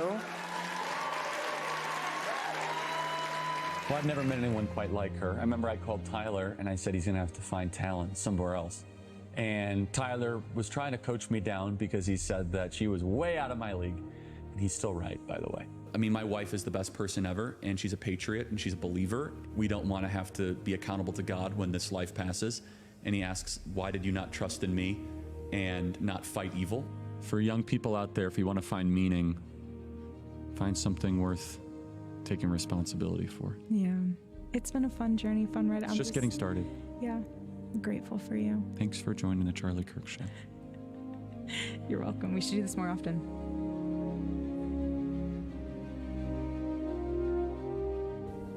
He was 18. No money, no map, only a call from God. My political journey was in the midst of the Obama craze in Chicago. As someone who was generally conservative, I realized this generation, millennials, is going to be the most progressive generation in history if we don't do something about this. We're active in about 15 campuses, and we're growing very, very quickly. And keep in mind, this is not just a flash in the pan movement. We're going to become an institution to give them the power and the confidence to stand up and let their voice be heard. I was 18, no idea what I was doing, no connections, no money, unlimited energy, enthusiasm, and I actually thought this was possible, which was kind of crazy if you think about it. Bill was one of the first people to believe in us at Turning Point USA and believe in me. After he heard me speak, he said, you can't go to college. I said, who are you exactly? He said, whatever you're doing, it's going to be bigger. He said, you're going to start a youth organization that's going to catch the whole world on fire. Only in America can a young man with a dream change the world. So starting in that garage in Lamont, Illinois, that Bill had for us at 217.5 Illinois Street, and growing from that forward was a battle. So the first year, you raised $20,000, which at the time was an unbelievable amount of money, right? We didn't have an office, we didn't have a staff. It was just me just traveling the country doing this, pure grit, pure energy. And I was driven by core ideas and core principles that we should be thankful, not angry, to live in this country. Would you agree? We should be thankful. We should be kissing the ground and saying we are the luckiest human beings ever to exist, that we are able to live in this country at this time. America is the greatest country ever to exist, period, bar none. Is the greatest country ever to exist, right? He loved debate because he loved the truth, and the people on the other side of the table because they all were made in God's image. So I go to college campuses and there's a lot of error. We're all sinners. We all live in error. We as Christians are called to go into the public arena to correct error with truth. I'm far more interested in what God wants of me than what I want from God. I have the greatest job in the world. I couldn't be happier. Every day I feel as if what I'm saying, what I'm doing is making a difference. To be perfectly honest, I love the debate. I love the exploration of ideas. I think dialogue is a gift given to us by God. Prove me wrong. I have no notes. I have no AI. I have nothing. Tell me why you're correct. For 3 hours, I will sit there and everyone will watch. It's a gladiatorial match for the best ideas of the West. And their needs changed him, and he changed them. You see, you're being called upon to be a leader, let's say, that's not merely political. That's why my understanding of it. Correct. It's an enormous responsibility. Enormous. I also need to balance, as Christ would say, being as much truth, which of course I'm inclined towards, as love. What is God's plan when I go on a college campus? I just believe I will only tell truth, I will not compromise, and I'll love on the lost. He was no stranger to threats, to being hated, to being doubted, but he went out anyway, for America, for you. Turning Point will live longer than me. That's my mission. He carried his love for the nation in his hand, and in the other, he carried us. You have worked so hard, and I know a lot of you have seen, obviously, his videos on TikTok and all the stuff he does on campus, but no one gets to see him from my angle except for myself and our children. And the sacrifices that he made this year, he's amazing. I'm very blessed. And I would not have been able to do any of it without Erica. When it comes to your child, you are tasked to protect them both physically, spiritually, and emotionally.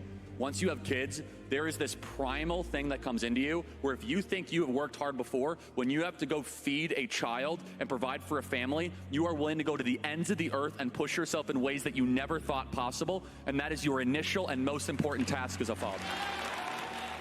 Every single person in this building, we owe something to Charlie. He was a joyful warrior for our country. He loved America. He devoted himself tirelessly to making our country a better place. He was a critical part of getting Donald Trump elected as president, getting me elected as vice president. And so much of our success over the last 7 months is due to his efforts, his staffing, his support, and his friendship. The media said that Turning Point could never run a ground game. They weren't experienced. They didn't know Charlie, right? You need tremendous talent to do what he's done. Building one of the most powerful youth organizations ever created, Turning Point USA, and I want to thank you, really, Charlie, incredible job. I want you to remember that we did not earn this. This is God's mercy on our country. What he built will endure.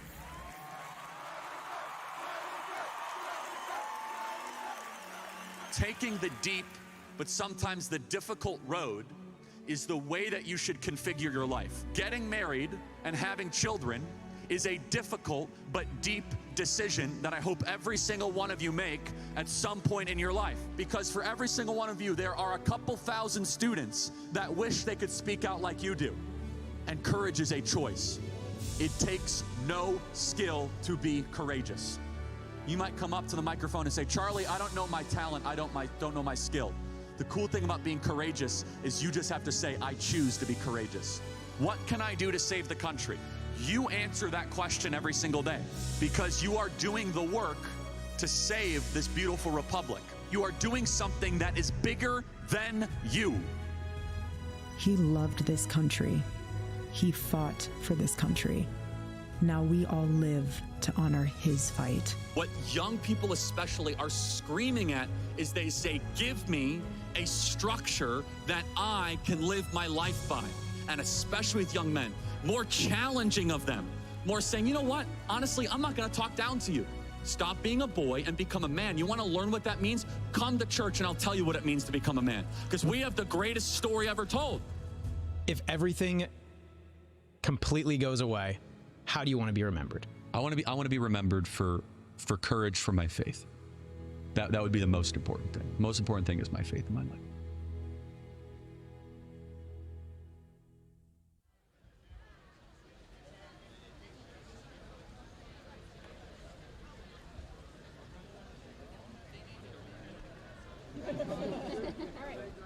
Freedom on three. 1, 2, 3, freedom! Wow, look at that. Beautiful. Look at that. All right, 3, 2, 1, smile. Awesome, guys. Thank you. Thank you.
That's a lot of people, Utah, I'll tell you what.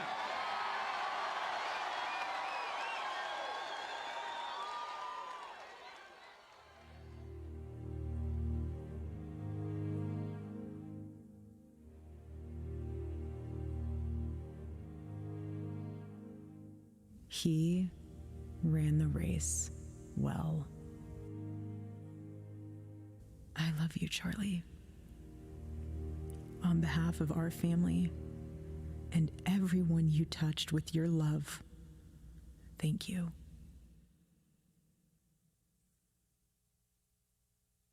Jesus me is I know for the Bible time me sail you want to it. Yes, Jesus as me. Yes, Jesus as me.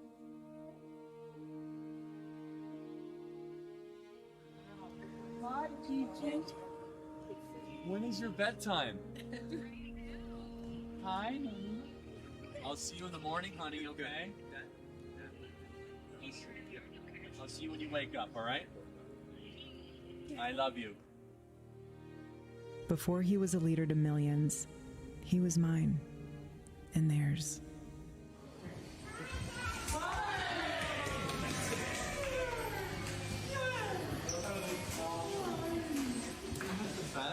I have to say this without getting emotional, but I'm very proud of my husband. And I know many of you are too. Well, I've never met anyone quite like her. I remember I called Tyler and I said he's gonna have to find talent somewhere else. And Tyler was trying to coach me down because he said that she was way out of my league. And he's still right, by the way. I mean, my wife is the best person ever, and she's a patriot and she's a believer. We don't want to have to be accountable to God when this life passes. And he asks, why did you not trust in me and not fight evil? For young people out there, if you want to find meaning, find something worth taking responsibility for. Yeah. It's been a fun journey, fun ride. It's just getting started. Yeah. I'm grateful for you. Thanks for joining the Charlie Kirk Show. You're welcome. We should do this more often.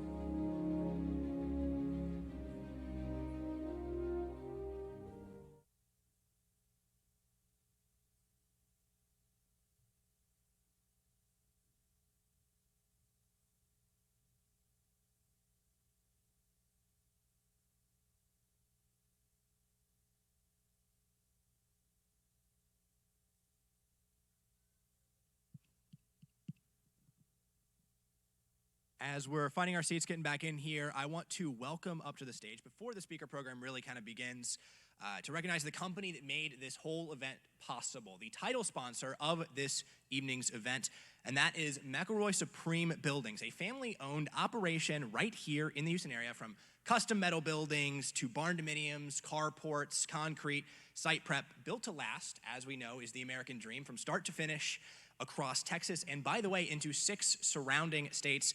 The man who runs it, a young entrepreneur who's living exactly the kind of story that we're kind of talking about all throughout tonight, that we've highlighted through our panelists and will continue to highlight through our speaker program. And that is, and please welcome with a round of applause, the co-owner of McElroy Supreme Buildings, Jasper McElroy.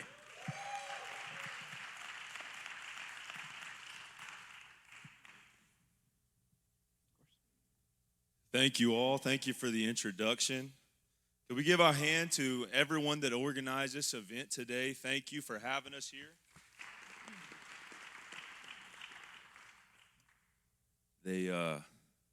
Justin told me I had about 5 minutes, and I said that shouldn't be a problem. I'm normally a short-winded preacher anyways, so we shouldn't have any issues there. But I just want to say first off, thank you, and give honor to God for everything that he's done, for allowing us to be here today. I want to thank Turning Point, the Houston chapter, for putting on this event. It really means a lot to be here. As he said, my name is Jasper McElroy, co-owner of McElroy Supreme Buildings. My dad is also co-owner, Kevin McElroy. We own McElroy Supreme Buildings. If you don't know anything about us, we build any kind of metal building. We offer red iron, we offer square tubing. We also offer concrete services, so engineered foundations, all of that good stuff, turnkey packages. But the business itself and the entrepreneurial entrepreneurial journey didn't start with, the company that it is today. It didn't start with everything that we are now, the services that we offer. It started with a lawnmower. And as Mondo Reyes already said, there's a lot of young guys that start off doing lawn care. They start off doing lawn mowing. That's exactly how I started. And so in high school, I think I was around 14 years old, I started walking around, knocking on doors, looking for people that would let me mow their lawn for like $30, something that nowadays you probably couldn't survive off of. But we started mowing lawns, doing landscaping, doing things around the neighborhood, and my dad would help me go door to door, knocking on doors and asking people if I could mow their lawn, if I could trim their bushes, mulch their yard, whatever it took. He taught me how to walk around those areas and be confident in what I was doing and talk to people. But most importantly, he taught me how to show up and put in a good day's work and how to do that work. He taught me something that I still carry with me today, and we've already heard other entrepreneurs say it, but whatever you do, you've got to give it everything that you've got. You can't go half-hearted. You can't do things and just say, hopefully this will take me somewhere. If you want it to be something, you've got to be willing to put in the work to make it happen. But as we got older and things started happening, different areas of life started opening up, that small start with the little lawnmower and the weed eater and the edger running around the neighborhood, it turned into something that was a little bit bigger. It started building up on the inside. I knew I wanted to work for myself. I knew I wanted to make my own money, if you will. And my dad and I once again started a mattress business. Now, I'm not Mattress Mac. My name is McElroy, but I promise I'm not Mattress Mac today. You'll hear from him in a little bit. But we did start off with the mattress business. We built that up for a few years, had a local business, mattress warehouse, ended up building that up enough to sell it to someone else that wanted to run it, and moved on to different things. I never finished college. I did start college, and don't hate me for saying this. Obviously, there's a good coffee shop outside. I did work at Starbucks for several years. They paid for my college until I didn't finish. But I never finished college, but we were running that business, doing different things. Life was busy. I'd go to work. I'd schedule mattress appointments afterwards. And then I'd go home and finish my college work late at night. And it wasn't easy. It was hard. It wasn't fun all the time. But we had a goal.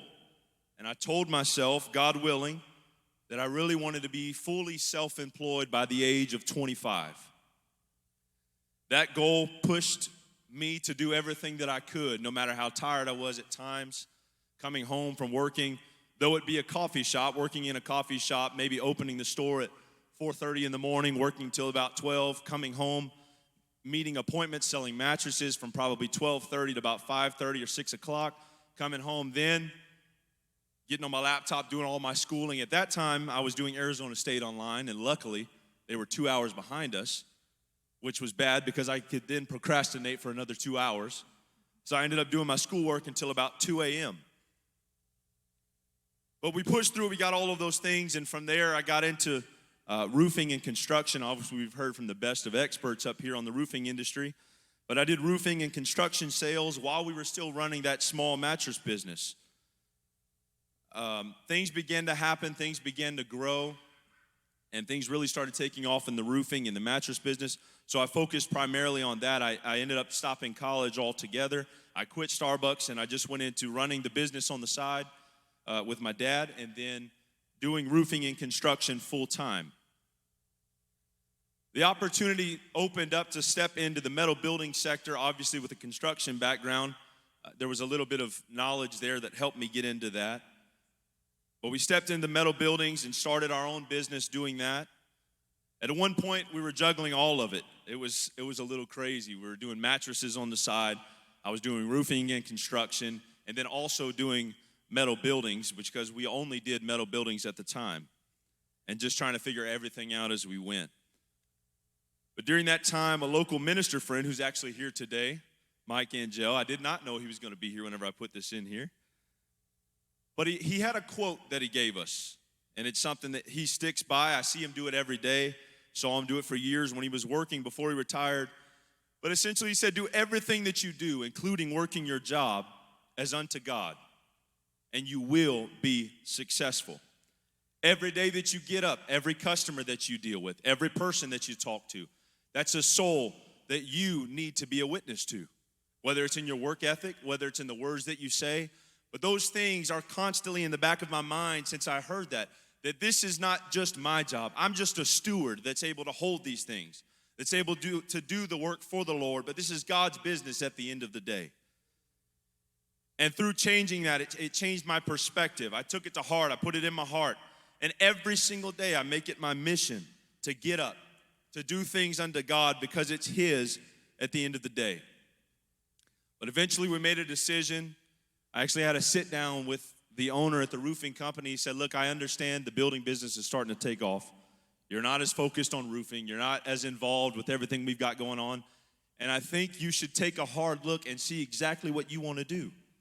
Is this something that you want to treat as a side business? Or is this something that you see as growing? And should you focus on it? Because if you're focusing on too many different things, they're not all going to be successful. So I said, all right, let me think about it. Let me pray about it, see how I feel.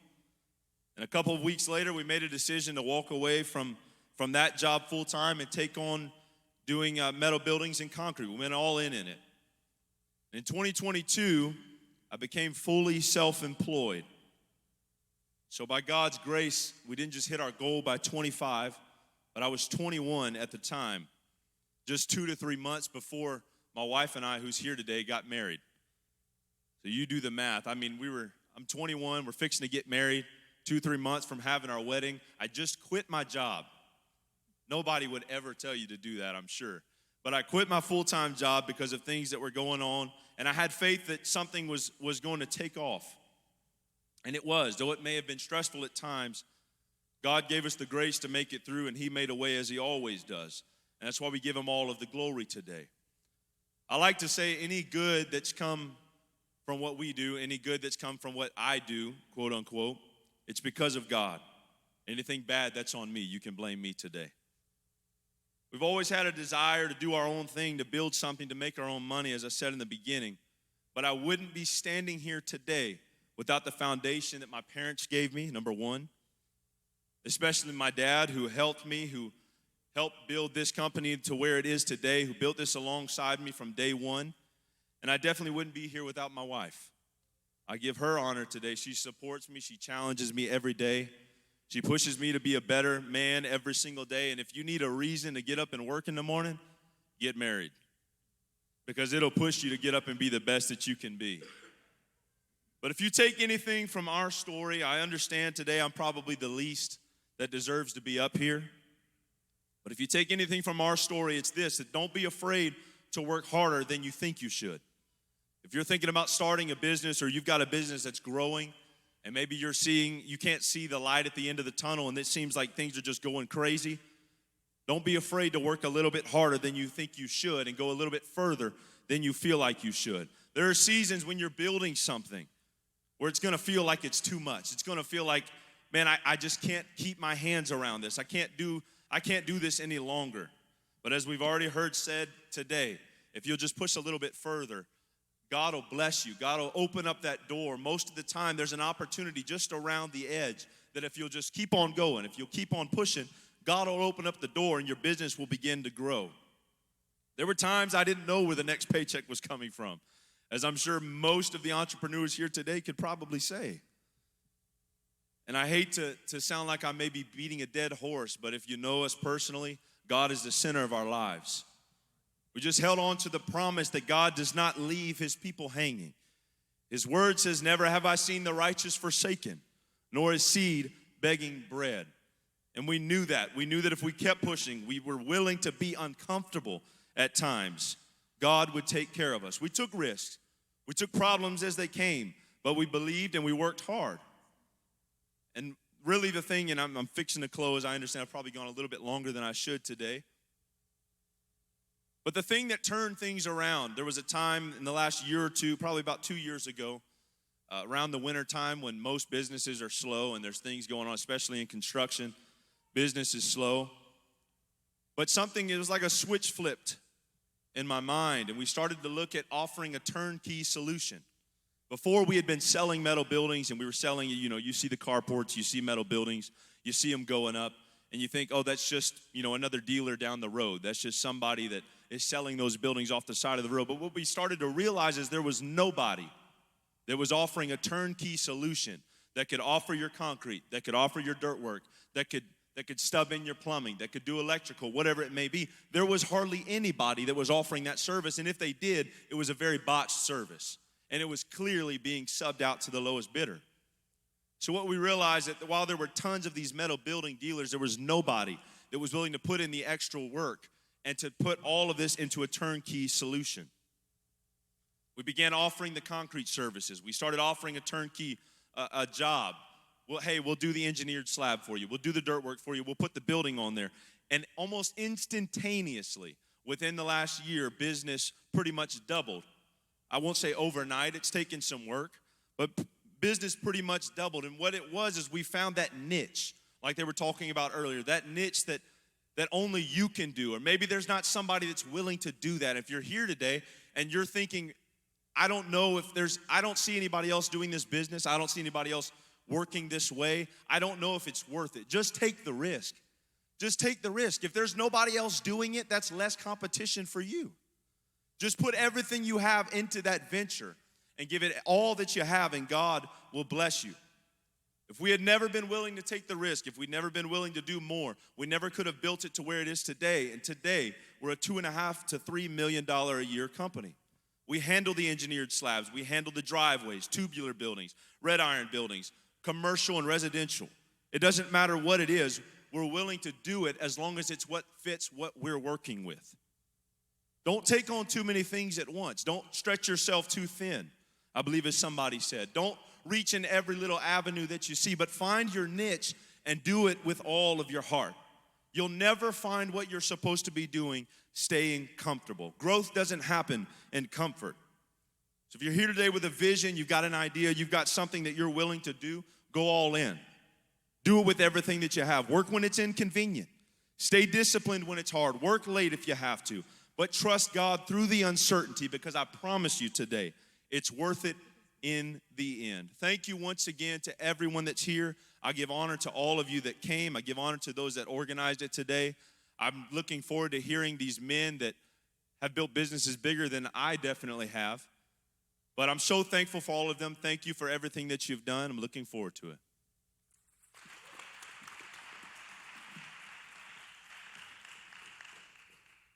Next up, we're going to welcome to the stage Jace Wheeler from Southeast Land Pros, coming up to talk all about his business. We're going to have a conversation about what that looks like, scaling, where you know how to get involved, all those sorts of things. Welcome to the stage.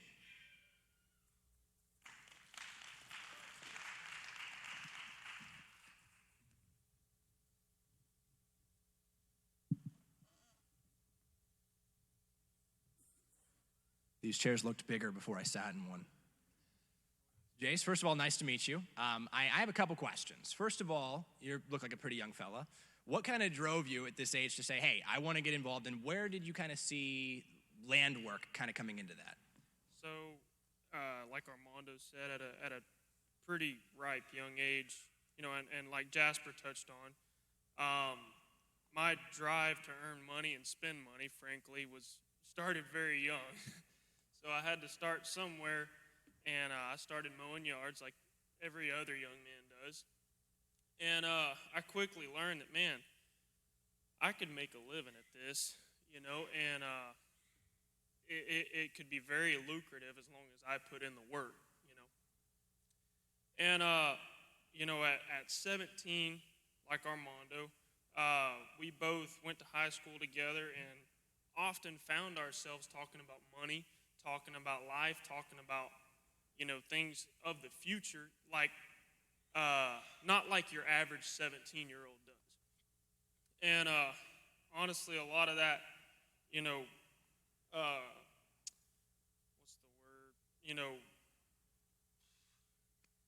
I guess drive came from somebody my age that was standing beside me and doing the same thing. And I said, hey, if he can do it, I can do it too, And so, it really came from, hardworking family, hardworking friends, and just people like that around me. Yeah, it's almost like biblical points end up being true. that who you surround yourself with, they say bad company corrupts good morals, but that we should dwell with people around us who are going to build us up, who are going to make us better men and drive us to be better men. Now, with that being said, I kind of want to transition because you mentioned you started mowing lawns, but that things have maybe moved a little bit. What does your business sort of look like now? What's kind of the full scale operation? So we offer anything from, like I said, lawn mowing, but not only that, we offer tree service, dirt work, any sort of landscaping. With knowing all of my friends like I do, I have friends that do just about any sort of work. And so, when a customer comes to me, I try to sell them, number one, my work, right? But secondly, if I can help out any one of my friends, man, that's what it's all about, And because frankly, I would love for them to do it to me too. And that's from mowing lawns. You learn different things, different skills, and like Armando touched on earlier, it's not necessarily that mowing lawns is the future of what I do, but it might be a stepping stone to one day, this higher level. Now, another question I have, I think one of the biggest concerns from would-be entrepreneurs, people maybe our age or older, who are worried about starting a business. We talk a lot about risk, take the leap, take the jump, whatever it is. A lot of people are concerned that they won't make it, right? That's, I think, a big concern. Were there any moments they can kind of pull from through what you did where you were kind of at your lowest and you were like, I don't know about this? Were there any moments where you kind of doubted or said, I don't know if I can make it, or I don't know if I have it in me to work this many hours or get this many jobs? Were there any moments like that for you? Absolutely. And if any one of these guys tells you no, they're lying, because it happens to everybody. And with me, I never worked a corporate job. I never worked a 9-to-5. Straight out of high school, I did my own thing. And so when you have to, like Jasper touched on, it's when you have to go out and make your own paycheck. It teaches you to work hard. Whether you want to or not. You work long hours. And you work till the job's done. You don't get off at 5 o'clock, So yeah, there's challenges with it, but man, it teaches you to be a good human being. Right. I mentioned this a little bit earlier in the program, but having a grandfather who's so deeply involved in being an entrepreneur, having his own company, I remember a very cool story where the first Sears to open in Arkansas, they needed their thing built out. They needed their portion of the mall built out, and they approached and they asked, "Hey, can you build us this?" And he said, "Of course. What do you need it done for?" And I don't remember what the time frame was, but it was very quick. They said, "We're coming to you not because we know you're the best, but because all the other companies have told us we can't do that." Mm-hmm. And my grandfather worked 3 days straight with, I think, 2 hours of sleep between the 3 days on that project and got it finished. And one of the takeaways, I think, that what you're highlighting is that sometimes the challenges aren't just self-doubt. A lot of it is the dedication to doing great things. Yeah, and I feel like at times you can't work hard enough. That no matter, what my day may look like, I may not wake up at 4 o'clock in the morning and drive an hour and a half to work, but, from day to day, my schedule changes, and for me, I have to be very flexible, just like a lot of these guys here, I'm sure. And so, it comes back to that drive. You gotta work hard and don't stop until you complete the goal. Absolutely. And so my last question here, to kind of wrap up, is you mentioned you don't know always what the future looks like, and obviously this may just be a stepping stone. Do you have any plans for where you expect to go from here? Because obviously we're talking with some of the other entrepreneurs about future plans, how they plan to scale up, what all that sort of looks like. Do you have maybe a long-term plan for how you see competition increasing, where you plan to go, what your momentum looks like carrying you forward? Absolutely. I'm looking at different ways to implement, like you asked earlier when the panel was up here, different ways to implement different types of technology and stuff to make my job easier, to make my guys' job easier. And, long term would be to, make all of our jobs more efficient, where we're completing them in a more timely manner, because as everybody knows, time is one of those things we don't have all of it. And we don't have unlimited time. And so yeah, efficiency for me would be a big one. And then obviously, just become a better person, and just grow along with the business. I know I said last question, but I actually thought of one more I want to ask you. One of the common themes I've seen with entrepreneurs, or anyone that owns a business really, and this happens in big businesses all the time, is that a lot of people start feeling like the big businesses don't care about them. There's a lot going on in the video game industry right now because people are upset with one of the big video game companies for raising the prices on some of their monetary stuff and for taking stuff away from consumers. And the argument is, well, it sounds like you don't really seem to care very much about the customer at all. For small businessmen, right, that's very different because every single one of the things that you do is directly connected with a specific individual that you get to know on an actual first name basis who you're working for. What does that sort of relationship building look like? Well, first and foremost, you have to be approachable to the customer. You have to be open. You got to be a nice guy. Man, people nowadays, so many people don't talk. They sit behind this thing right here and, do all their business from right there. And most people don't have good personalities or good personal skills, communicating skills. And I feel like for me, that's one thing that I strive to be better at is at communicating. Because, for example, right there, I just said, it's you lose your train of thought, stuff like that. You're learning, it's a continuous growth. And being self-employed in the service industry, you learn it firsthand how to deal with customers, how to deal with, clients that are good, clients that are bad.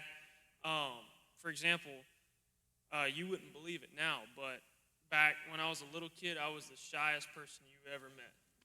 But, now, ever since owning my own company and being pushed to deal with this, to deal with customers, it completely changed my life. Absolutely. Well, Jace, I appreciate you coming up here for being a part of the program this evening. We greatly appreciate it. With that being said, we're going to have Justin Darbone coming up here to introduce our next speaker. Everyone give him a round of applause.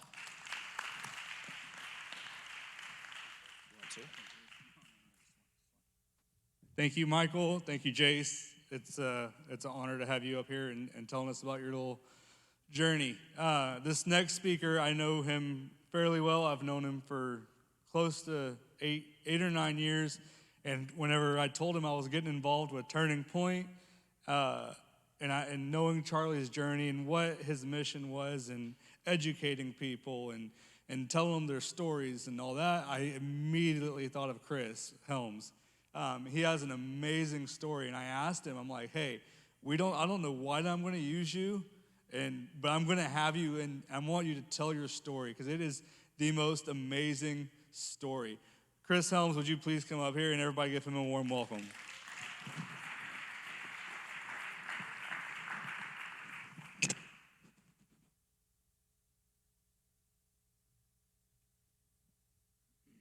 How's everybody doing?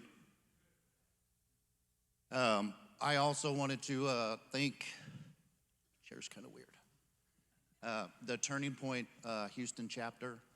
Thank you guys so much for starting that. It takes a lot of courage, especially with so much backlash from all the different campuses, from some of the liberal people that were really pushing hard for none of these chapters to start. It takes courage to do that. And I salute you guys for doing that. Thank you very much. Also, thank you to Pastor Macy for opening up the church for us and opening up the sanctuary for us to all meet. So if you don't know me, my name is Chris Helms. I am the owner of Helms Landscape Design, Cascade Pools, and Athletic Design Group. I am originally from Southern California, but I guarantee you I'm not a fruit or a nut. So my grandpa was born in Paris, Texas in 1909, and my grandmother was born in Boquito, Oklahoma. My grandpa was a farmer. His dad died when he was 8 years old, and he dropped out of the 3rd grade to go to work and support his mom and his brothers. My mom and my grandpa met my grandma, and they were married. They had about 4 kids, and then they moved because his brother said there was a lot of work in the Central Valley of California. So my grandpa moved his family to Bakersfield, to that area. If you're not familiar with Bakersfield is a lot of agriculture and a lot of oil and gas. So it's basically like God transplanted a little piece of Texas and put it right in the center of California. When I was growing up, my cousins and my uncles, they all wore blue jeans, cowboy boots, tucked in shirts with belt buckles and cowboy hats. And so that's kind of the culture that I came from. My mom instilled a great work ethic in me when I was very young. She was a single mom. She raised 5 kids all by herself. And so, you know, she taught us to love Jesus and to work hard and give somebody the shirt off your back if they needed it more than you did. So that's kind of the upbringing that I had.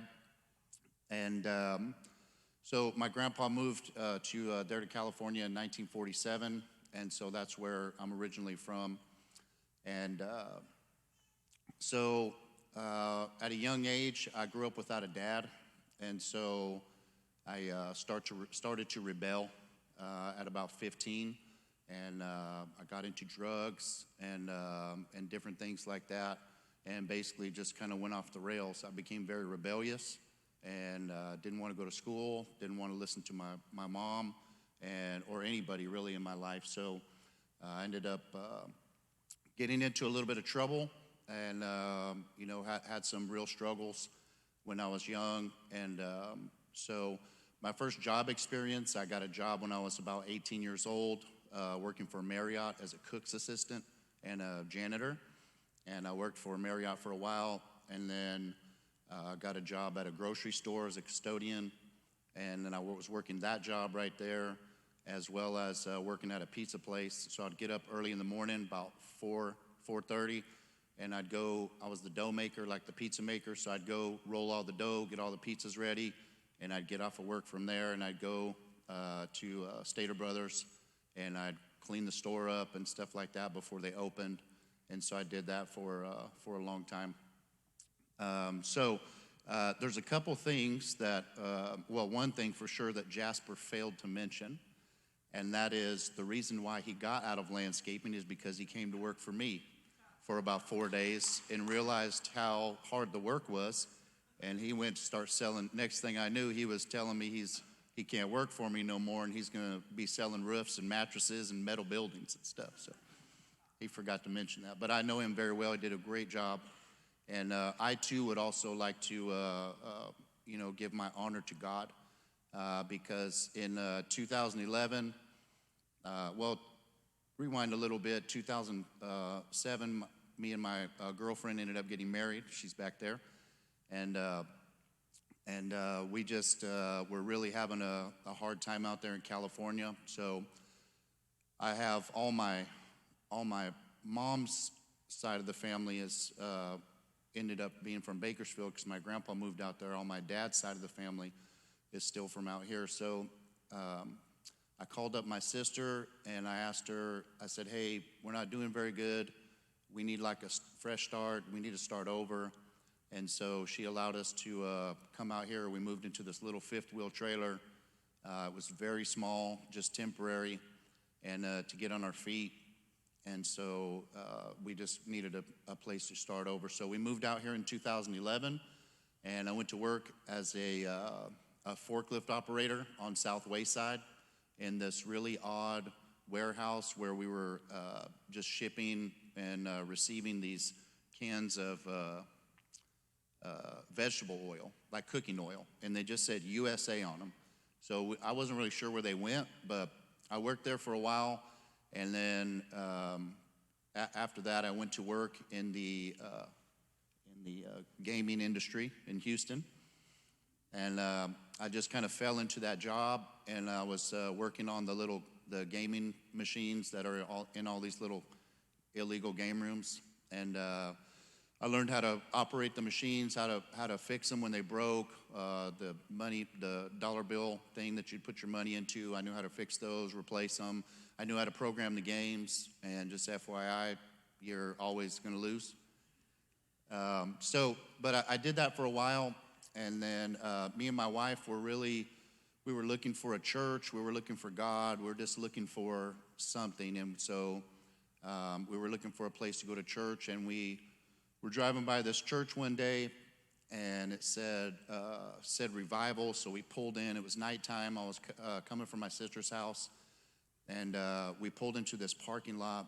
And me and her both, her grandma and my mom, they both of those women taught us about Jesus. But we were searching for something deeper. So we pulled into this parking lot, and we pulled in there, and we're just sitting staring at the sign that said apostolic. And my wife was like, apocalyptic. I don't know, man. It's not really sure about this, if this is going to be the right place for us. And I said, it doesn't say apocalyptic. It says apostolic, and it sounds like apostle. And I know that there's apostles in the Bible, and I said, it says revival, and so it's got to be a Christian church because only Christian churches have revival. So we ended up going in to the next service, and God really got a hold of us, and we ended up repenting and being baptized in Jesus' name and getting filled with the Holy Ghost. And that was really a turning point in both of our lives where we allowed God to start to develop us and take us in a new direction. And so going to that church, my pastor now, Pastor Jackson, actually owned a landscape company. And I was still working in on the game machines and stuff. And his dad, Bishop Jackson, was actually the pastor. And we were going to get baptized that night, and we had a counseling session, and I told Bishop Jackson, I said, this is the industry I work in. It's a gambling industry. And he said, very wise, a lot of wisdom. He told me, well, I'll never tell a man to quit his job, but if you're going to live for God, you need to find a new line of work. And so we just began to pray, and 3 days after we got baptized, I got a job offer at a metal fabrication shop and immediately took it. And that's how quick God can work sometimes in your life. And so I went to work at the metal fab shop, and that was going good. And then Pastor Jackson, he wasn't pastor at the time, but he owned a landscape business, and he offered me a job. And I told him, well, I don't really know anything about landscaping. And he's like, it ain't rocket science, man. I can teach you everything you need to know, and you'll learn everything else on the job. And so I ended up taking the job. That was in 2012, and just basically learned everything about landscaping from the ground up. And after a while, Pastor, he started to really he wasn't pastor yet, but he started to really get a pull into the ministry, and he ended up selling the business to somebody else. And me and that guy had a difference of opinions, and so I split, and I basically went to work for another landscape guy for about 3 days a week. His name's Brent Harlan. He's from Crosby, Agriscape, and he allowed me to come into work for him 3 days a week and go 3 days a week and work for myself. And so that's how I was able to kind of get my feet underneath me. I hired a guy. I hired two guys, and it was me, and we'd go and work for Brent Monday through Wednesday, and then Thursday, Friday, Saturday we had for myself. So, and that's kind of how I started. And then after about a year of doing that, I was able to completely break off from Brent. Thank you. I was able to completely break off from Brent and go out on my own. And so my first year I was in business, I think I did about $150,000 in sales, and it was I was in the work truck. I would drive the guys. We'd go to the job. We'd get out. I'd go get material. Would come back, helping them work, and then if I had a meeting or something for a potential customer, then I would stop what I was doing, disconnect the trailer, and then I'd go do a meeting. I mean, I'd be covered in mulch and dirt and everything else you can think of, sweat, and I just wasn't seeing any growth. And so I realized, like, if this company's gonna grow, I gotta get out of this work truck. So I did. I hired a driver or another employee, and I bought myself a truck, and then I was able to manage the jobs and then go and sell other jobs and grow the business. And so that next year, I went from 150 to like 450. And then, so I figured, okay, well, this is how I'm going to be able to scale this company.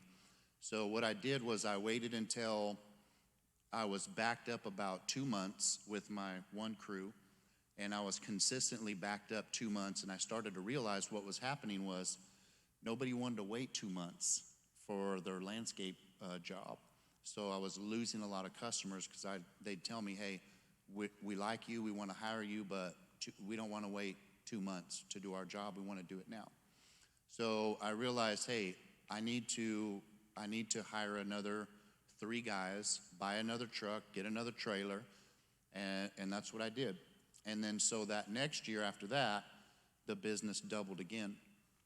And a lot of that I'm gonna give God credit for, because I made a decision early in our spiritual life after we got converted and started going to church, that I was gonna honor God, because I heard one of my friends who's here tonight, Brother Brian, got up and testified about his offering, and that he was gonna start doing more in his offering.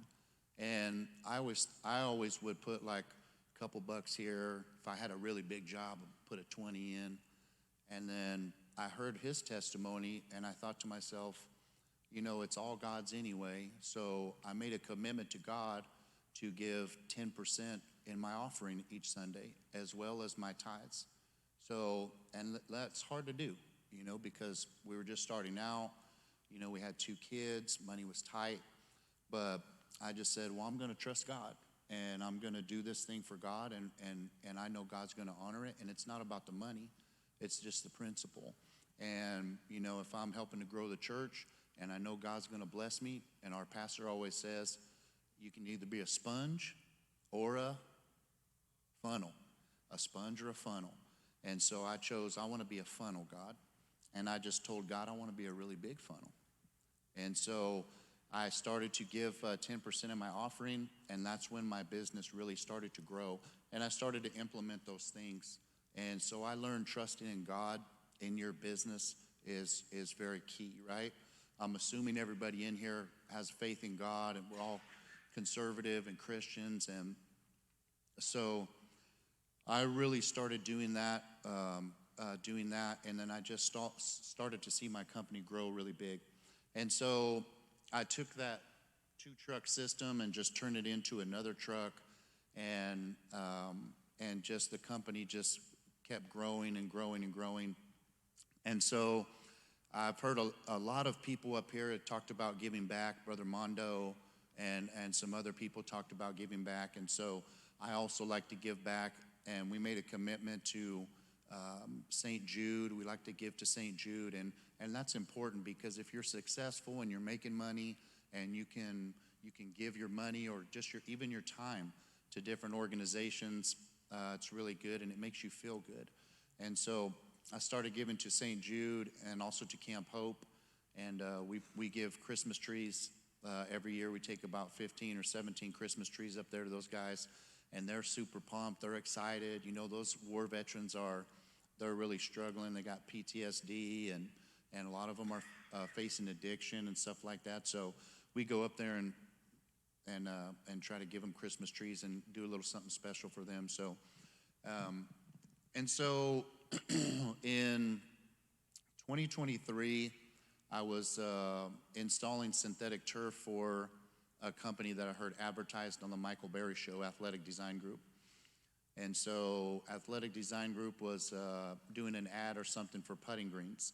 And so I thought, well, I do putting greens, so I'm gonna call these guys up and see if I can bid some of their work.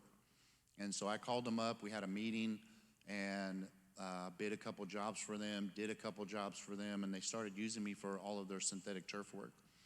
And that was like in 2019 or 2020, something like that. And so I worked for those people as a subcontractor for up until about 2023, when one of the owners of the company offered if I wanted to buy him out. And so they also had purchased a swimming pool company a couple years before that. And so they were doing swimming pools and sports courts, pickleball, tennis courts, that kind of thing, sand volleyball.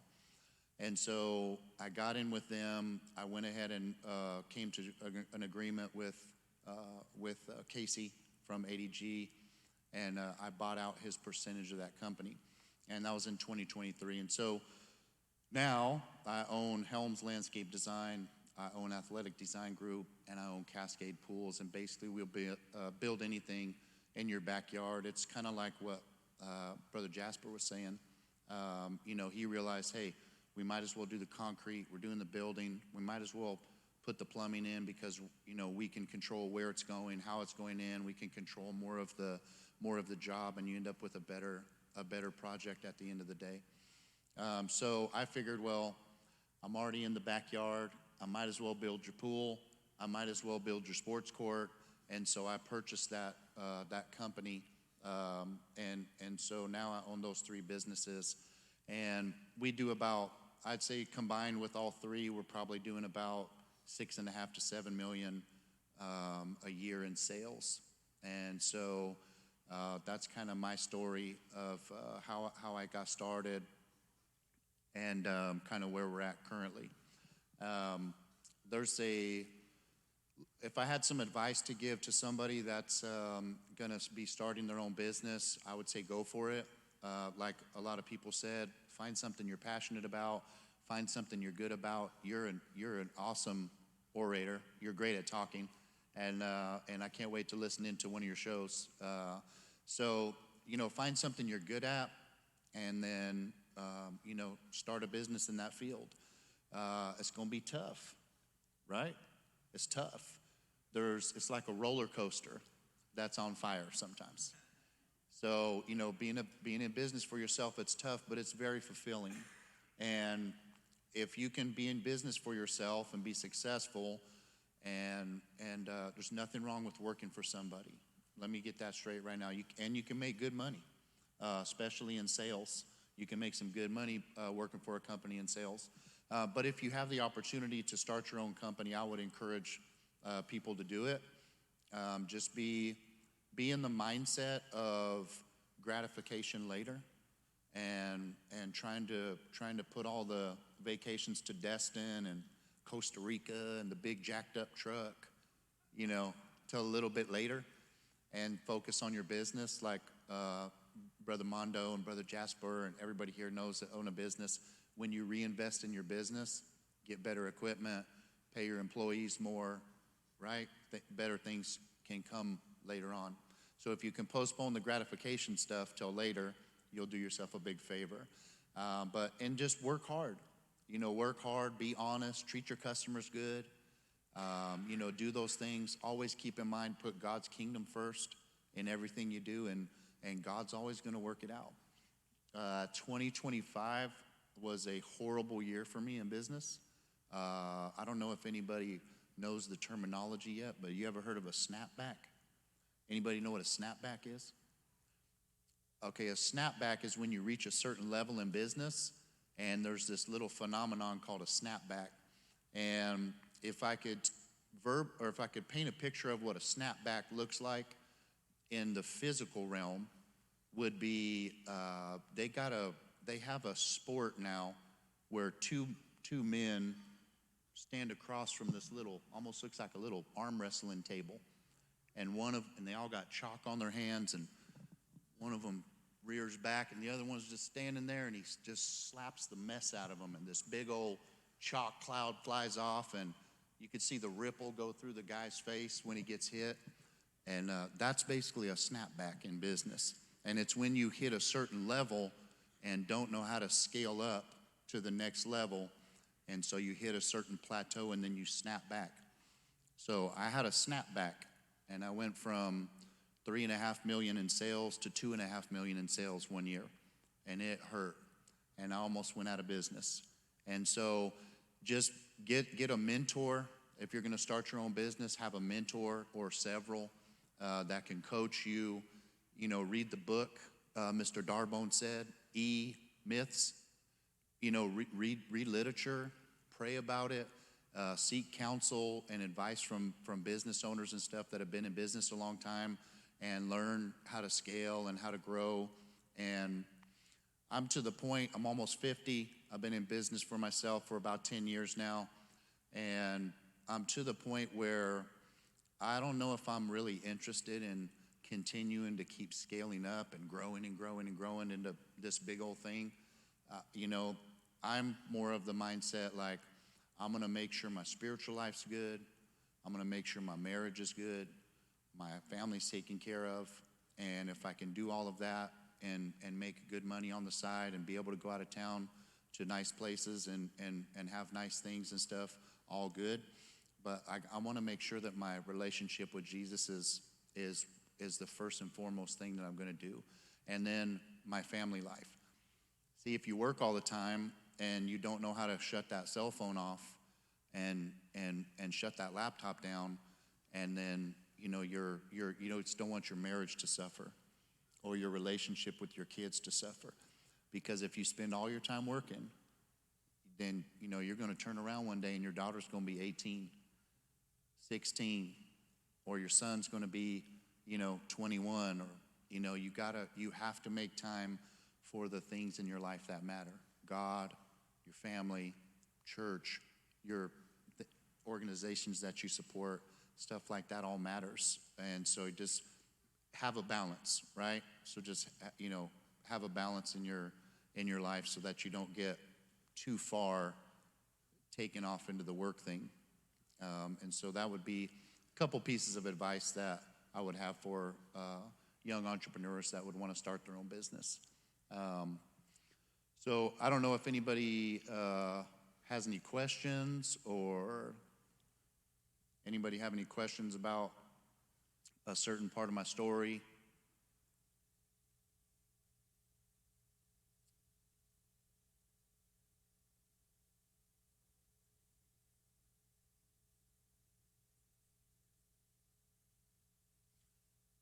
Yeah, that was about 3 years. Yeah, so I went from 150 was my first year, and then I doubled. I went to I think I went to 280 and then to 460. Well, maybe it was no, it was 1, 2, 3. It was the fourth year. In the fourth year in business, I hit that $1 million mark. And then once I hit the $1 million mark and I grew to, I think, 4 crews, I think I went from 1 million to 2 million the very next year. Yeah. What's that? Oh, yes, sir. Yeah, so I'd like to introduce you to my project manager, also my salesman, my estimator, my closer, my quality control guy. I've had project managers in the past. I've never really had a true salesman, but I do know that that's the way that you grow, and you can grow pretty quick with a sales team. I'm more of I don't want to call it a mom and pop, but I'm more of a small business. I've never had a salesman, but I have had project managers before. And I have a business partner that's moved on the sports side. And so I'm actually running all 3 businesses now all by myself. And I'm able to manage that by, like I said, not wanting to grow to some mega business. So I just kind of keep it small. I'm really selective on the projects that I take. And so that's how I've been able to do that. But yeah, I'm all by myself.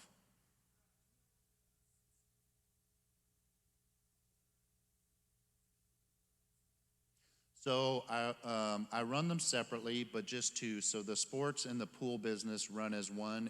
It's a DBA with the sports and the pool. And then the landscape business is its own separate entity. But I integrate them in as far as like the workload and like the type of projects we take on, stuff like that. But I have estimating software that I can send an estimate to my customers, and then I can send them change orders and stuff like that, and job progress pictures and things like that. And then I can also create a work order off of that software and send it to my guys. Yeah.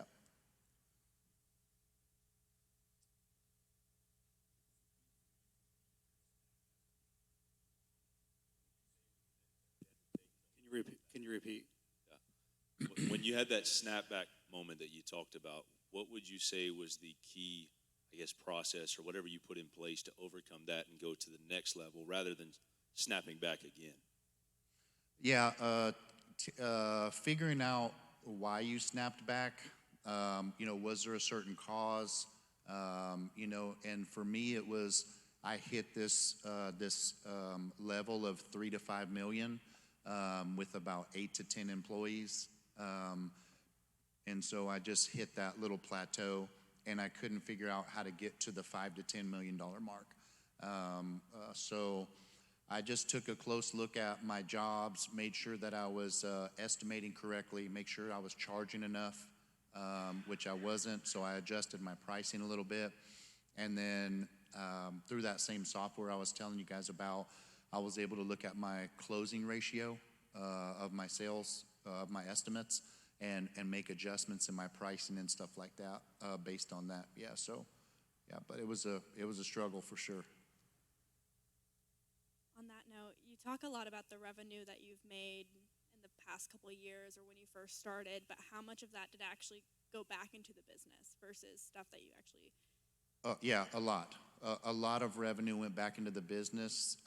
So I do a lot of synthetic turf and landscaping stuff. So when I first started out, I just had a basic little landscape trailer like you would see with lawn equipment in it. And I've never did any mowing or anything. So what I did was I bought a dump trailer, which saved a lot of time and also energy from my guys. Because now instead of having to get up in the trailer and put the material in their wheelbarrows and roll it out, we're just dumping the material in the driveway, and then my guys can take it from there. So that was the first thing I did, was I bought better trailers, dump trailers, which really helped me, because when we're excavating stuff out of somebody's yard, then we're taking that, all 3 of my guys are now having to go to the dump, and they're all having to hand unload that stuff out of the trailer. So when I bought the dump trailers, now I have 2 employees still at the job working, and 1 driver is going to dump the material at the dump. So it saved me a lot of time, and then it also got my employees pumped up because they knew they weren't going to have to all go to the dump and hand unload the stuff they just loaded, which is a big thing for them. And then also buying equipment.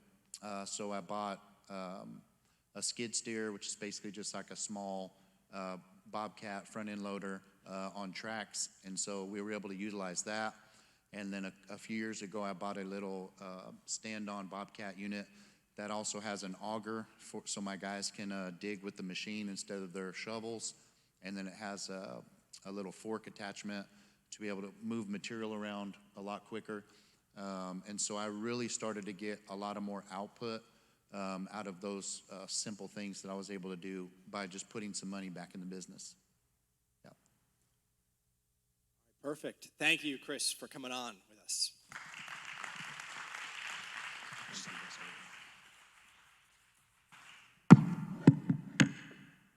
And also, by the way, Chris Helms' daughter, Cody Helms, is actually leaving. She joined the Navy, leaving next week. So another round of applause for his daughter as well. Thank her for her service.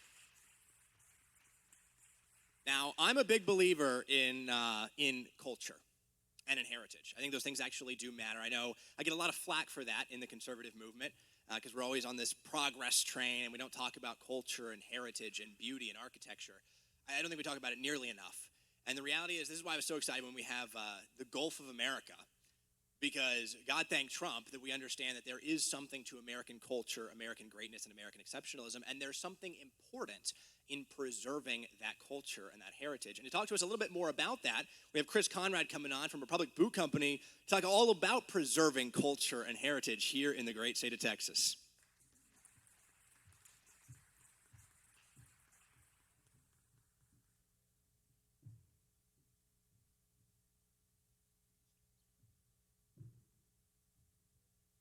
Okay, hey, what's going on, everybody?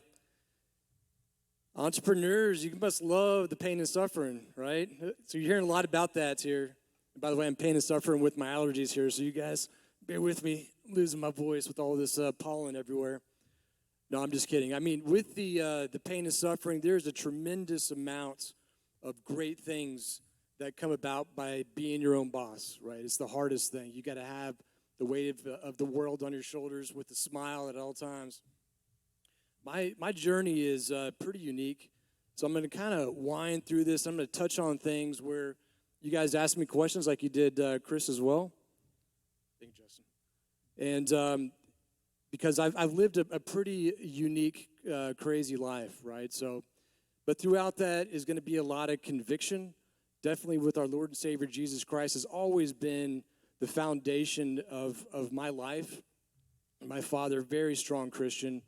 And I'll talk about my father. He passed away 5 years ago, but really talk about simple man. Really wanted to just keep that. And I'm not a simple man, but I try to keep his philosophies and the Christ based philosophies of my life. And conviction as well for what you're doing, your thing.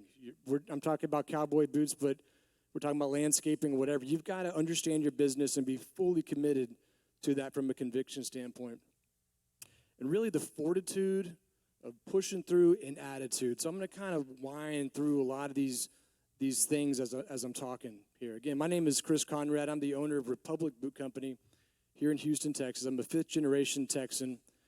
My family's been here for a long time. My great-grandfather helped settle and found the Heights in Houston.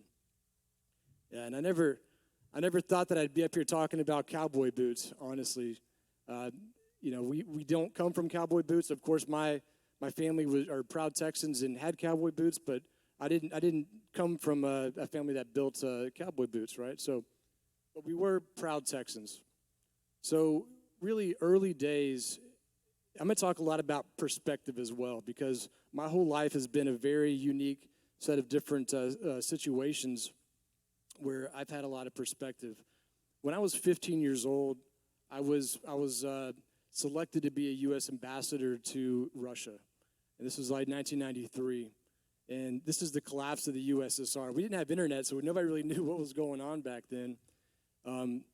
But the church raised money. The government, I had all these interviews. And I still to this day have no idea how I got selected for this. But at that time, the government wanted American citizens to go over there and teach the Russian population about democracy from kind of the ground up, not high level, but really to the kids. So went over there, and it was a bit sketchy. I mean, this was still times where there's a lot of, violence going on in the streets during this revolution period. And when we were over there in orphanages, meeting the kids, and really it just blew my mind. First of all, this isn't Houston, Texas anymore, right? I'm in the middle of Moscow or just different places that we went to. Like I said, with orphans, talking to them, their families have been killed in wars, and it completely probably changed me more than it changed them. I mean, I didn't really know about politics and these things at 15 years old, but I was like, wow, this is fascinating. I really need to see the rest of the world and do something very unique with my life. So I did all that we did that for a number of months, came back, and I was like, I got to see more. I was hooked, that entrepreneurial fire inside. So I told myself I would always go back and travel the world and see as much as I possibly could. All right, so so that's kind of my early days and that kind of foundational period in that thing. But I think for most entrepreneurs, there's a couple things. There's an innate fire inside. You might not know how to channel it or what to do with it, but I've always had that thing where I wanted to do something, right? And I think, but there's also the learned aspect of trying to go through systems and processes and the things that you heard here today. And also, you can change your attitude and work on that. But most entrepreneurs have that fire, and I think that's very important to kind of channel that. Early days, I would be the organizer of events, even, high school parties and stuff. I was the guy that would put it all together, right? I would bring the music and the thing and bringing people together, and I loved organizing, and I wanted to do something. So anyways, as I kind of progressed, went to Texas A&M engineering. So I had the engineering mind, but I also had a very creative aspect. My mom's a designer, architect, and she'd always tell me about, look at these Corinthian columns and all of the stuff around art. So I still kind of have that today. My people at the boot shop make fun of me because I'm very about the aesthetics of the place. And so we went to Texas A&M, met my wife. I was like, hey, I'm kind of a weird dude. Like I'm going to do something very interesting. If you're going to follow me, we're going to have a very great life. I love you, and I'm a very good Christian person, but I'm also kind of like a very ambitious guy. So she said, I love you, baby. I'm going to follow you everywhere. Okay. So graduated, went over to, I went into the mechanical side of engineering to really see if I could travel, because the electronics aspect at that time was more focused in Austin. You kind of get stuck. You could do some stuff in Japan, but I really wanted to go to Europe. And I found this company that allowed me to go over there. I hired on, went straight to Italy. I thought Italy was going to be a bunch of, models and Ferraris and all this. And it's a beautiful place. Trust me, if you go travel to Italy, it's fantastic. But to live there is a different story. Yep. My voice changed, or did they? Anyways, so I went to Italy. And at that time, they had with this company, any type of expat program or anything like that. I just said, look, if I went over there and I got the experience and I can just grind from the ground level, the more that I knew, the more that I could experience, the more valuable that I am.